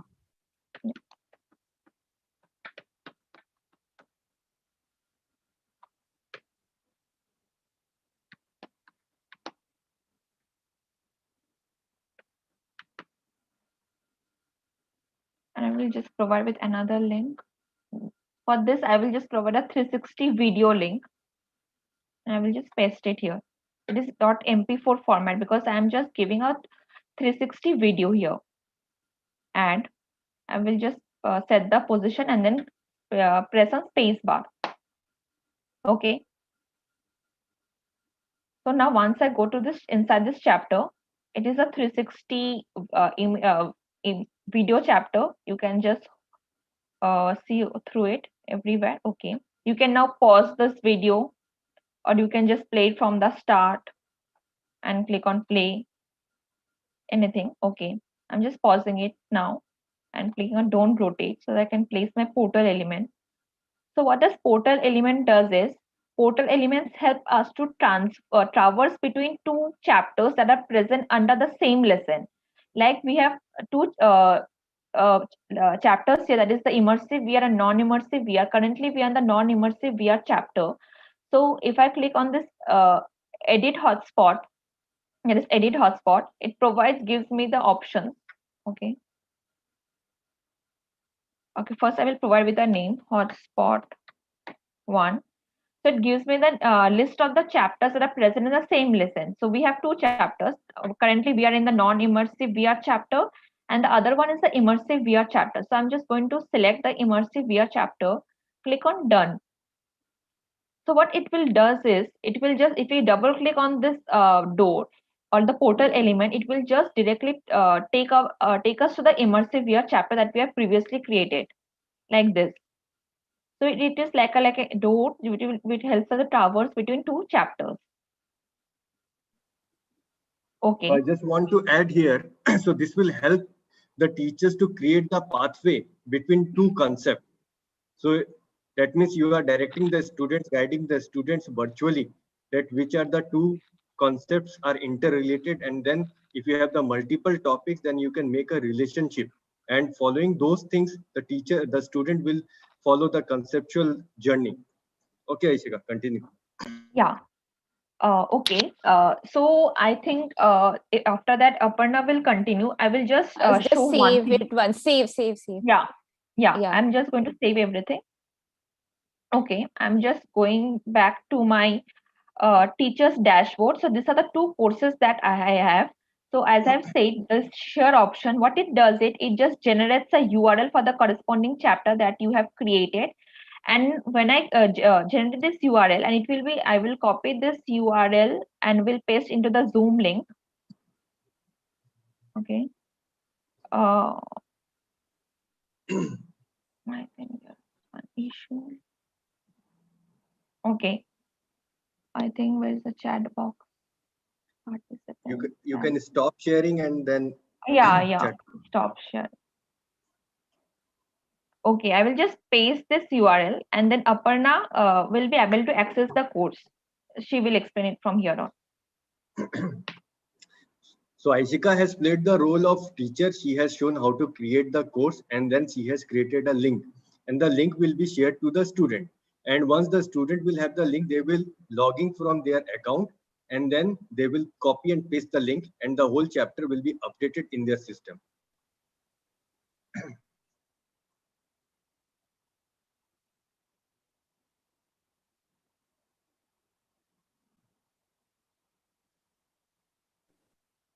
So now I will log in as a student.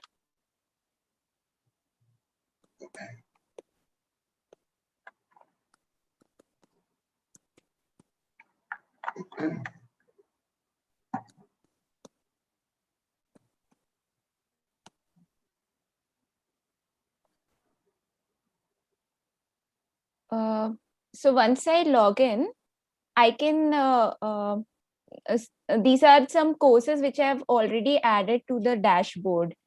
So now I'll just try to add the course which was shared by Aishika.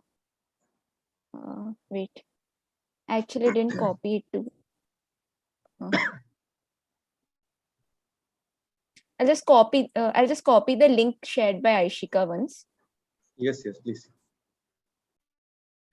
It means we can understand here that teacher who created this course on this platform, and that course need to be shared to the students. Yes, and the student. Yes, it's based on the Microsoft system team. In the Microsoft team, if you have used, so this is the same way. Once the teacher create their course, so they share the link. So once they copy and paste, so the course will be highlighted in the dashboard of the student. Okay, so great. Here I have pasted the link provided by Aishika, which she provided in the chat, and just I'll click on submit. Oh, okay. I think just a minute. In this context, Ashika is teacher and she developed this course. We have seen that development process. Now she shared this course to their students, and here Aparna is one of the students. She is now accessing this content. Am I right, Kaushal? Yes, absolutely. So that means once you have a list of the students with you, then you simply email all the students this link, and then they will directly. So this will help us the updating the system, because now we are not using the SQL server, right? So we have the next agenda that we will develop the WebGL platform, which will remove all the limitations of whether it's Android, whether it's iOS system, whether it's Windows, that doesn't matter. So then we will use the SQL server. So then now you can see that to upload the image, you need to create one URL. So that limitation will also be over once we create the WebGL. So for the time being, we are using this Cloudinary website where you are creating the link for your image and video and audio link. But in future, in the second stage, as I discussed with you, so this limitation will also be over. So this is the first version. For the second version, I think it will be much more comfortable for the teacher. Okay, Aparna. So I'll just submit the link and okay. So at present, I think there is some problem with the URL. So let me just try some other URL. Probably I'm not copy pasting it properly from the Zoom chat. So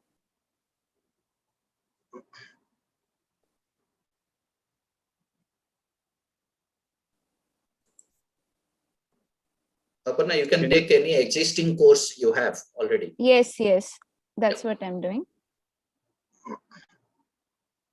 So I'll just but the existing course, okay. Can you delete one course from here and then you copy that? Yes.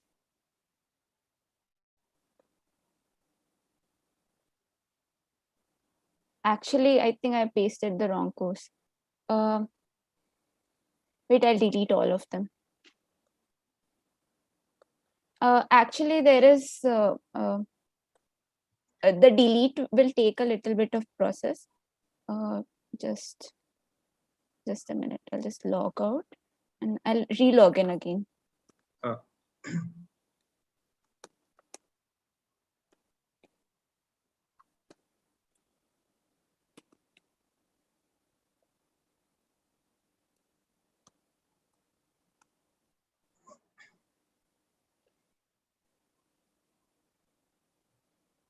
So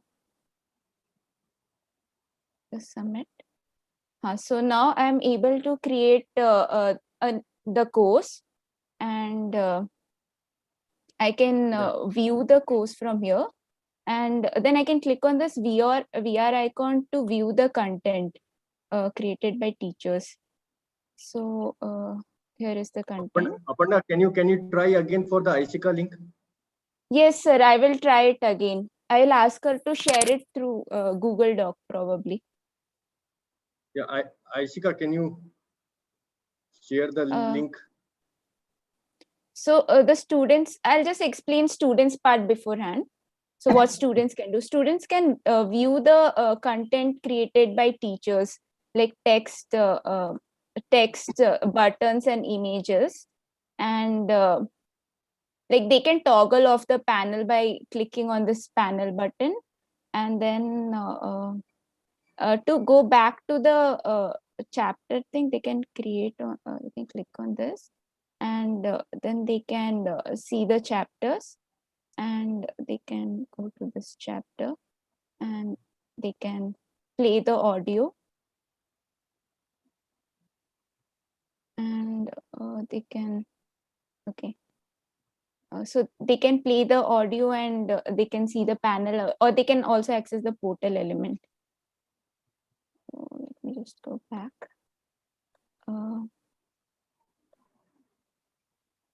So I think let me access the content probably.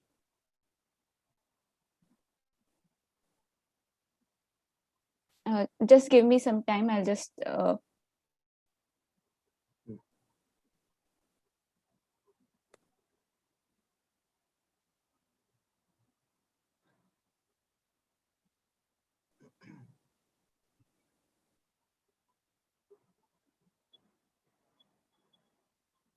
Aishika, can you put that chapter, the course link in that lesson plan wala doc?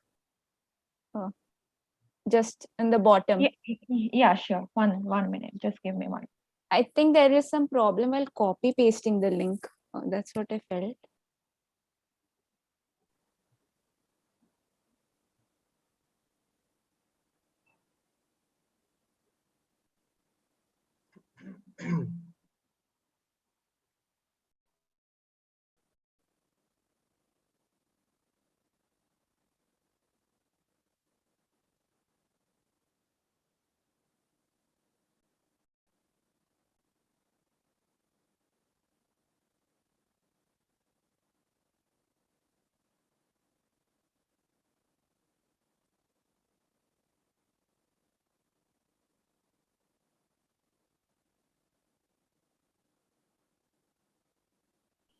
Yes, I've shared the link in the lesson plan. Okay, just press on enter so that Yeah. let me copy the link shared by Ishika.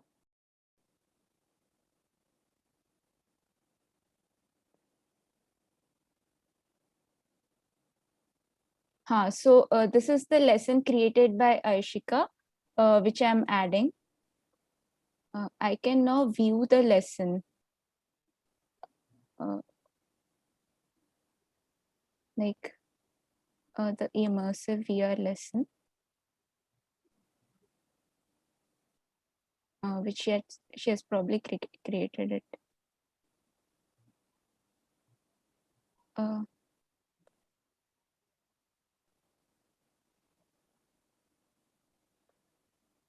Yes, so I can view the lesson created by Aishika. Probably Aishika can just try to share that ocean wala also, ocean course also.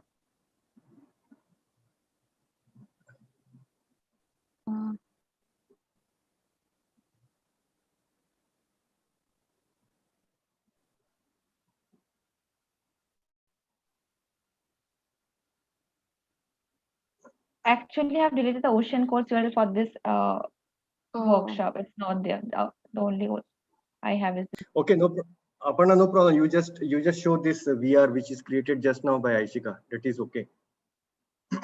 Okay. Just show us how the student will see this course. Yes.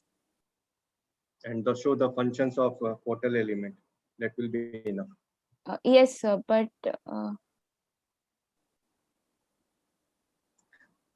just a minute. I think Aishika can share her screen now. She will show how to create the alert part. Yeah, Aishika, you need to show the alert part also. That how you can create the alert by the teacher. That is left.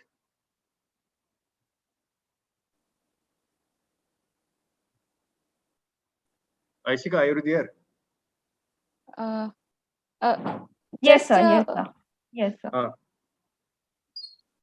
I think Aishika will need a little bit of time just to. Yeah, I'm just sharing my screen. 1 second.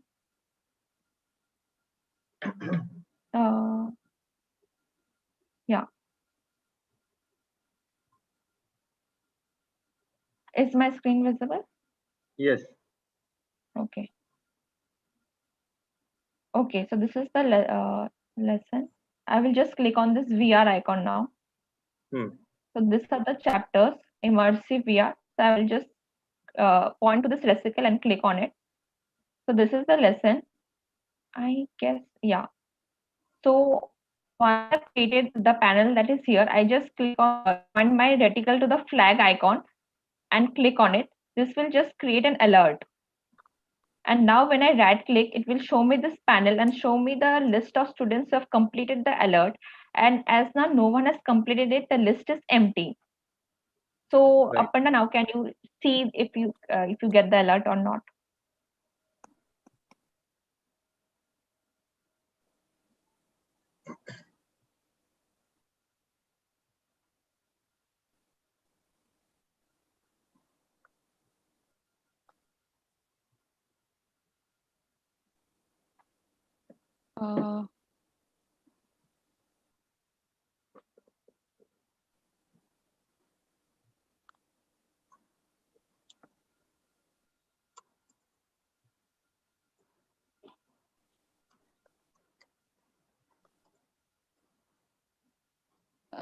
Just a small, Aishika, can you delete the second chapter? I feel that second chapter is coming wrong.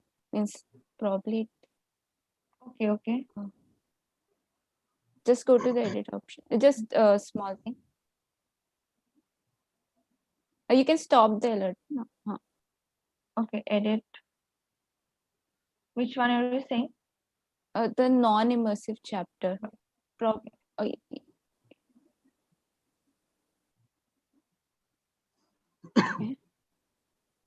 I think do one thing. Just create another lesson and create some chapters in that. I think that Okay. would be better. No, Aparna, we don't have much time. We need to wrap up. Yes, sir. It within won't 10. take much time, sir. Hmm. I'm extremely sorry, but it won't take much time. It's okay, no problem. Just create one element, Aishika. Okay. Thank you. Add a chapter. Enter a file name. Copy URL. Add.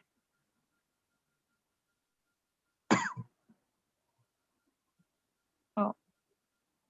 This chapter. Just save it. Aishika, can you just save the chapter once? Yes. Now just quickly add another element. Yeah, I'm just not giving any name.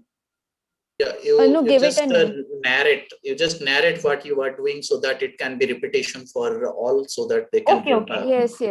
I just made another lesson, and then under that lesson I just created a chapter, and on this chapter I'm just adding a panel element.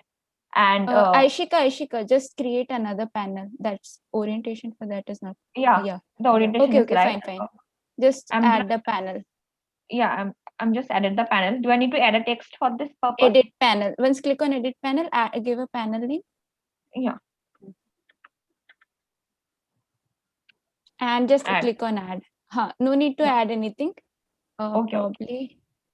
Just I'm let me on save. Save it. Yeah. So just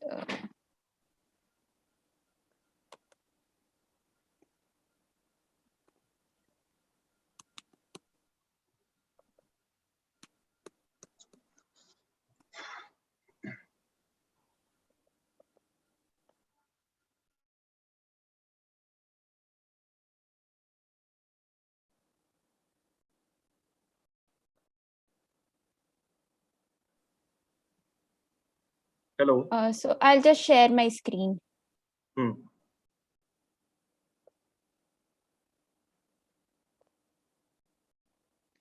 So is my screen visible? So this is the lesson created by Aishika. And Aishika, I think you have shown the process of creating alert, right? So can you just create an alert? Yeah, okay.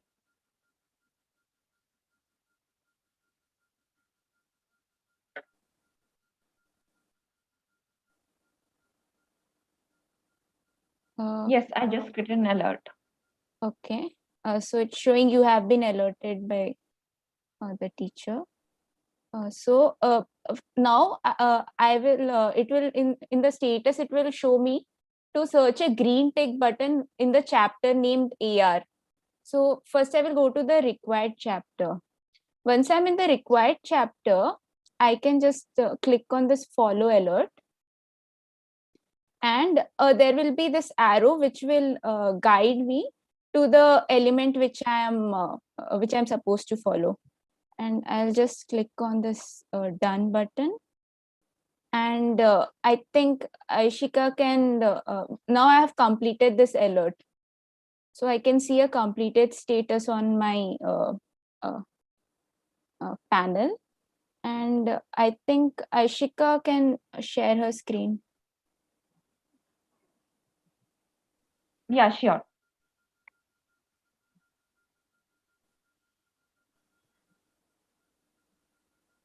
So is my screen visible? Not yet.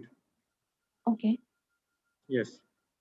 Okay. So now when I right click on it, it just shows me the name of the students who have just completed the alert. As Aparna's name is mentioned here, so I can confirm that she has completed the alert successfully.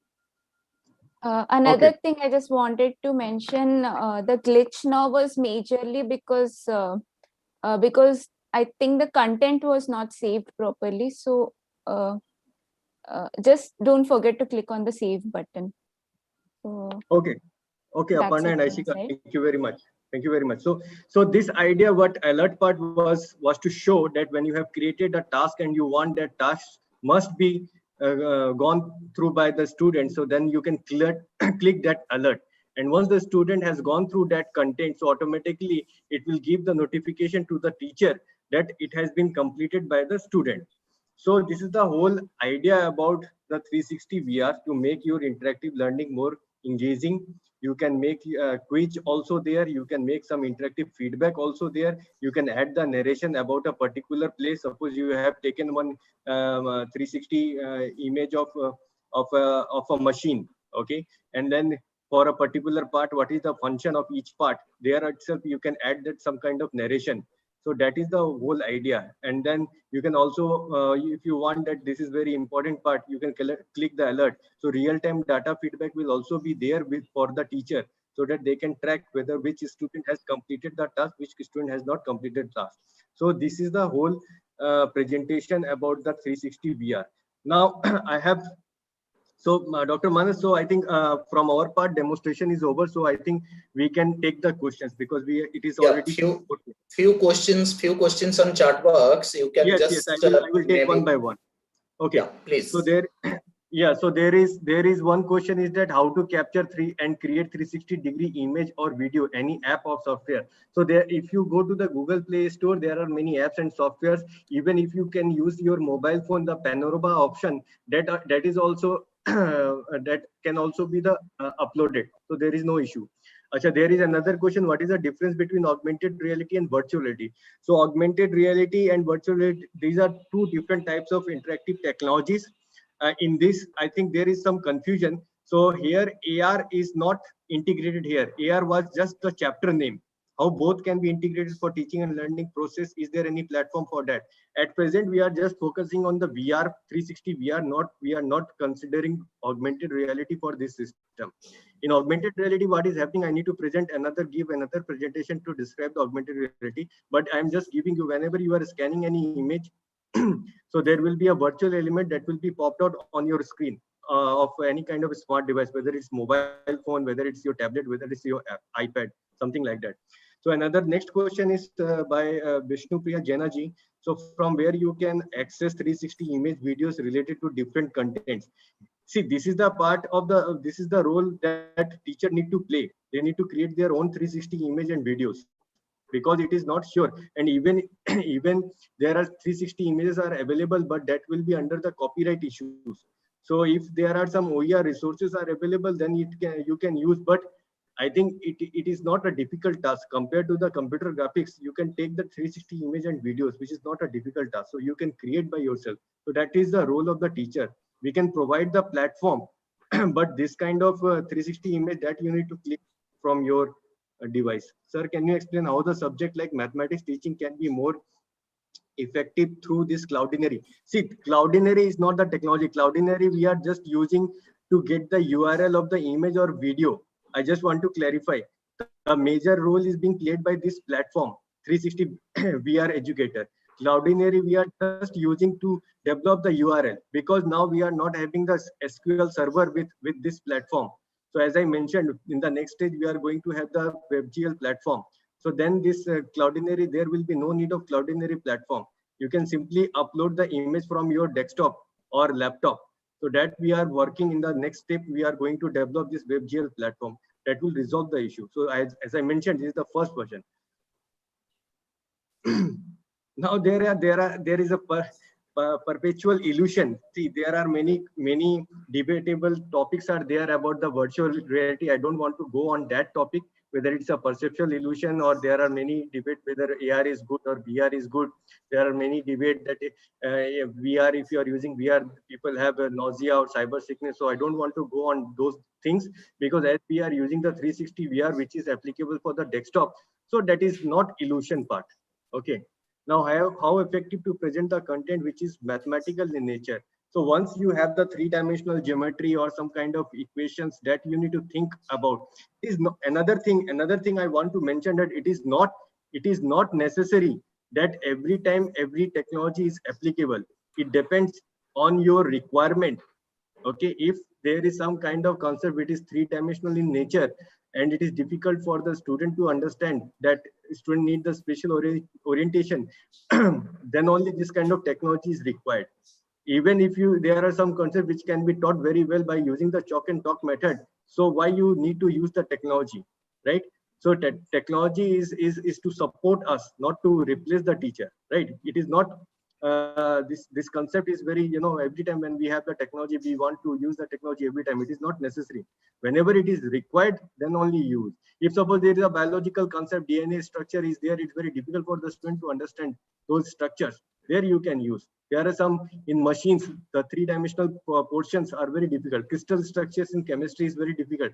So there you can do. You can have some kind of physics experiment or chemistry experiments. You can create the experiment. You can take the 360 video of that experiment when you are doing, and then you can add those narration. That will be helpful for the students. So this is all about that. How effective for them, which is mathematical, as I mentioned, same doubt, sir. I have mentioned it all depends on your requirement. If you think that this concept can't be taught by simple chalk and talk method, then you could. So it depends on the nature of the topic that you are taking. Okay, so I think I have answered all my questions. So tomorrow there will be task for you. You can choose any topic. My students will share, we have your email address. So very soon my students will share the 360 VR package and then also the manual with you by the evening. And then you install the package in your desktop. And then tomorrow from 10:30 to 12 or 12:30, we will be there in WhatsApp, and you can choose any topic which you think can be integrated with this 360 VR. And then we are there for you to help you. If you have any glitch, any problem, you can just post your queries in the WhatsApp group, and we are there to help you. Is it only for Windows? At present, it's for Windows and Android. Okay, Windows in the sense, if you have the MacBook, then there will be problem. No, there is no specific RAM requirement. That is the thing, that it's a low cost. It doesn't need high capability computers, because here we are not using the 3D graphics or 3D rendering.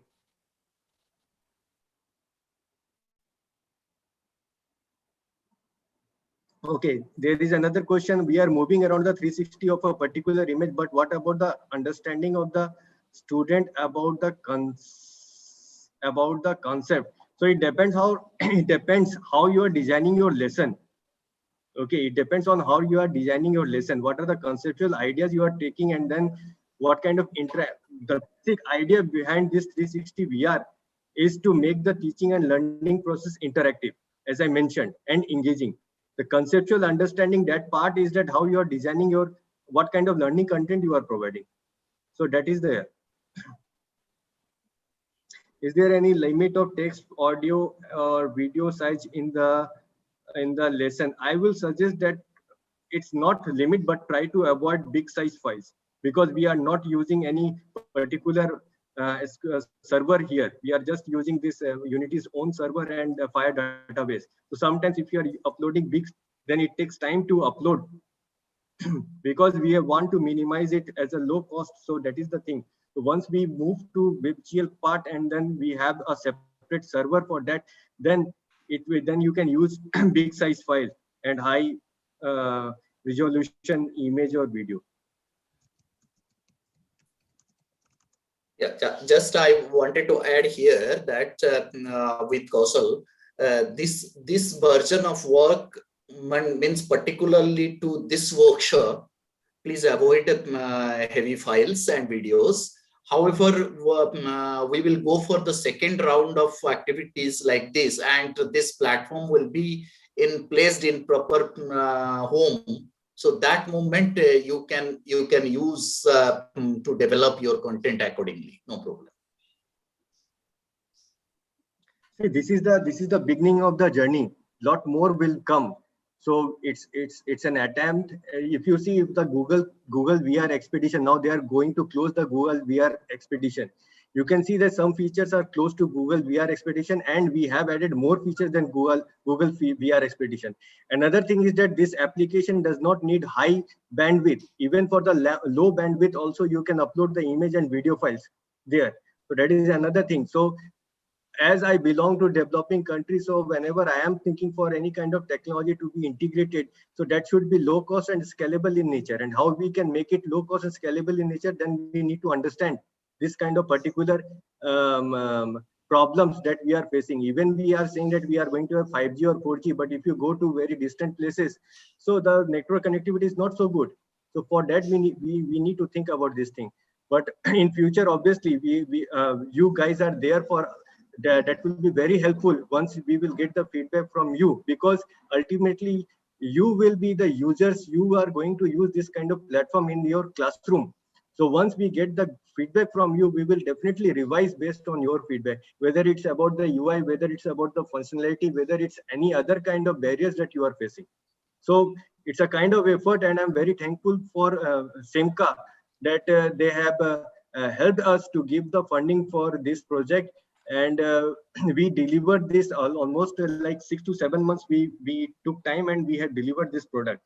And you can see that even in this pandemic situation, when the students are far from, they are not in the institute. So I also appreciate my students also, Aparna, Aishika, and the other team members who were involved in this project, and they delivered on time. And this is just the beginning, and we hope we will revise. There is always scope for the learning and improvement. Okay, Kausal, again, we need to give that what they should do for tomorrow. As you said very rightly, maybe I will miss something, so that you may add on. First of all, we expect all the participants here, they are joined our WhatsApp group. In our WhatsApp group, Kaushal and his team also is there, and Dr. Mishra and myself both are in that WhatsApp group. Number one. Number two, after this session, immediately user manual will be shared by Dr. Kaushal and Aparna and Ishita, so that say that you will get that one. Number one. Number two, they will send the full package of this software to your email, so that you can download this one to your system. Initially, we request everybody to use your desktop or laptop, which is Windows version. And another one is Android version you can use, but you may not have that Google Cardboard, which is required to see the version which you looks in the window. So better to experiment, try to develop your content in this way. And at the same time, I would like to request if you can make a group, so to similar interest of the topic or the course, according to, it depends upon you only. It's not guided by us or Dr. Kausal. You can start developing this one in teacher side, another one is the student side, so that you can understand that what is the real-time problem you are facing while you are developing the content and delivering the content to the students. So you can make yourself understanding, make your own group for 2-3 people, so that 2-3 people you can develop your own content with one ID as a teacher ID, one ID you can keep for student ID, so that you can make accordingly. So this way you can do your journey for tomorrow entire day. So you can start developing today itself, so that while the tomorrow 10:30 to 12:30, the period the resource persons will be in WhatsApp alert. So that moment you can able to put up your queries and discussions what you have in. So this is from my side. And as Kaushal said very rightly, tomorrow entire day, the team will work with you. And out of that, the team will identify 4-5 cases, means courses, which is intact and some extent presentable. So day after tomorrow, it will be provided the opportunity to the participants. They can present their lesson before us, so that we will learn from each other, learn from them. Again, we will have some round of exercise. If it is possible, also the resource persons, if you, on behalf of you, they may present sample courses which is you developed. So this is all about for today from my side. Maybe Dr. Kaushal wants to add any last word, then we will move to the Yes. to Darshan Mishra. Kaushal, please.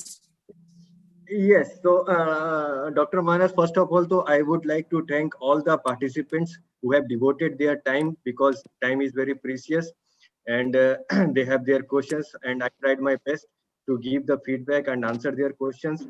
Maybe I have missed some questions, so for that I am extremely sorry. And there were some technical glitch, and it happens when you are talking about the technology. It is not perfect every time, so that for that also. I appreciate for your patience because of the network issue or some other issues. The third thing is that what I will do, my student will create one Google Drive folder where we will share the application, where we will share the manual also, and there we will also create one Google document. So once you finish your lesson, so you share your content link there so that we can access the content. Okay, once you finished, then in the tomorrow evening, me and my students will go through the content, and then we can find out what is the problem is there. And then the next day, we will invite the participant to demonstrate there, and then we can have an interactive session where we can get the feedback, and we can also receive the feedback from your side. So this will be the whole agenda for the next 2 days. If anyone has any questions or doubts about this thing, then please let me know. Thank you very much, Dr. Kaushal. Now, for today, I just move to Dr. Sudarshan Mishra, because this is a long day. All people are spent, and they are eagerly waiting to receive the package, and so that they can start working on this to evening and tomorrow morning and whole day getting your advice. So, Professor Sudarshan Mishra, over to you. Thank you, Dr. Manas. And I am also grateful to Dr. Kaushal and his team, Aisika and Aparna, for delivering such a beautiful and novel concept of 360-degree virtual reality. Before saying something, I would like to request two of our faculty members to present the presentation. This presentation, Dr. Pranita, can you please add something? Yes, thank you so much, Dr. Mishra. Dr. Manas and Dr. Kushal and I wanted to thank Aisha and Aparna for a very interesting concept that you're trying to bring. As somebody who works in the field of technology, I understand the potential of what virtual reality can give the student, and the potential that a simplistic application that you have developed of using a photograph or a 360 view of what the teachers see with their eyes and students see with their eyes into a complete teaching learning experience. As Dr. Kushal had very beautifully pointed, it's the potential of how, as a teacher, you're able to visualize that whole space to create a learning environment where students can use the interactions given. Like they can see the billboard signs, they can do the multiple choice questions. A simple example, I'll just take you down the memory lane. If you saw that image, if you remember that image where you saw the river and the trees and the clouds, just having questions like what is this cloud called in grade 7, you have 3 or 4 types of clouds. You have the clouds that is nimbus cloud. You just put that and the student just clicks at it. He will never ever forget how does a nimbus cloud look like, what are the rain bearing clouds looking like. So that's a real life connect to what you study in the classroom to what you can do with this technology. And I see immense potential with the simplicity of application that IIT Kharagpur is developing, and CEMCA is providing us with great opportunities for people who are IT enthusiasts and a common teacher to allow students to have experiences and assessment opportunities which don't stress a learner. And I'm thankful to Dr. Mishra and Ravenshaw University for this lovely opportunity. Thank you. Thank you, Dr. Pandita. And now, Dr. Bobby, can you please add something? Dr. Probin Bobby Vijay. Are you there, Bobby?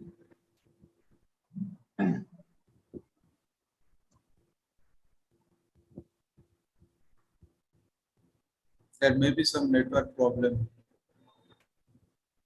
Any of the faculty members or research scholar would like to add something to the present discussion?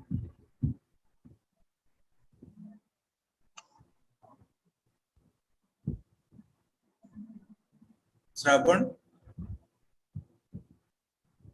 Shravan? Yes, sir. Would you like to say something? No, sir, it was absolutely a very, hello? Yes, yes. Hope I'm audible, sir. Yes, audible. It was truly a fantastic experience for me as well, and I'm sure that the rest of my participants and colleagues are also very much benefited. The only thing is that my query, or I would say, sort of fear, is that how far it is applicable to teach children who are not normal, and in case of some concepts which are very difficult to explain, even in physical mode. So that may be one area where probably 360 virtual learning can be both a difficult process to execute.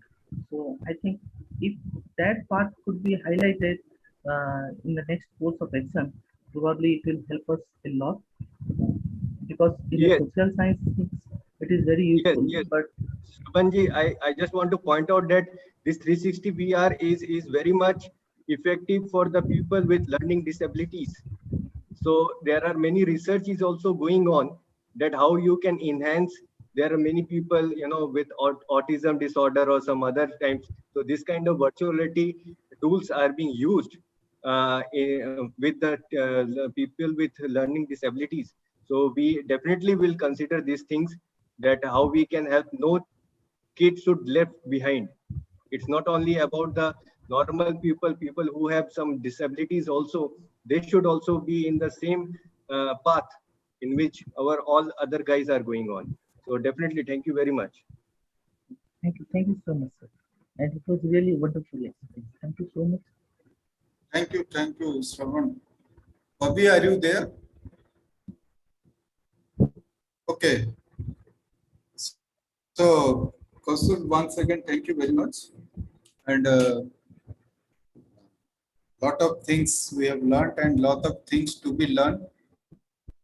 I would like to request Bobby to lead the faculty group. If Bobby is not there, Jatindra, are you listening? Jatin, are you there? Yes, sir. Yes, sir. So you, 3-4 young faculty, you develop a package. Spend whole Yes, day sir. tomorrow developing package. And from student side, Dinesh, research scholar side, Dinesh, are you there? Dinesh? Yes, sir. Yes, I'm listening to you. So you, with your team of research scholars, try to develop 3 to 4 packages related to every content of school subject. Huh? Okay, sir. Spend the whole day, tomorrow whole day, developing that package. Discuss with your friends. Discuss with 2 of the young resource persons, Aparna and Asika. And I would like to request Dr. Manas to open this WhatsApp group for discussion for the faculty members and research scholar. Is there any problem? Now it is open, Professor Mishra, I think. So I think we should close now. I think open for everyone and which anyone can interact through this WhatsApp group. Right. This is removed to admin mode, so now it is public mode. So those who are member of this WhatsApp group, anyone can write and put their comments. And yeah. I request all of us to not to put greetings and any photographs other than this virtual reality and WhatsApp related. So the link, the WhatsApp group has not yet become public. It is still showing only admins can send the message.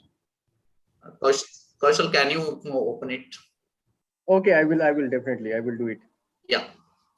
It will be no issues. I will do it in just we finish the workshop and then I will do it. Thank you. Sure. Thank you, Kaushal. Now you check. Now it is done. Yes, it is done. Can you check, Dr. Pranita? Yes, it is done. Thank you so much, Dr. Kaushal. It's done. Okay. So, Dr. Mishra, should we say bye for this time on Zoom and let us begin our journey in WhatsApp group to discussing with each other of us and do some innovations with creating few courses and lessons, rather I can say lessons, small lessons and very effective and very interactive. So on behalf of CEMCA and Ravenshaw University, I'm really thankful to Honorable Vice Chancellor and Honorable Director of CEMCA, Honorable Vice Chancellor of Ravenshaw University, agreed to start this journey collaboratively, and we will have more such collaborations in intensive and in-depth to take out to implementation of blended learning in Odisha, probably in collaboration with Ravenshaw University. What indication I received from your Vice Chancellor, Odisha state is looking for that to enhance the capacity of the teachers, particularly in higher education, how to implement blended education in Odisha. So thank you very much these words, and I request RU team so that you can think in that, and we will work on this further, and definitely we will seek help of IIT Kharagpur so that they can give us the certain suggestions and advices in this couple of things. Thank you very much, and we will meet again day after tomorrow virtually here. But timing will be changed. That timing will be in 10:30 to 12:30, and the link will be shared with you tomorrow evening. Thank you very much. Stay safe, enjoy your time, and engage yourself for learning. And this hope this will help you for your joyful experiments. Thank you very much. Bye bye. Thank you. Stay safe. Thank you, sir. Thank you.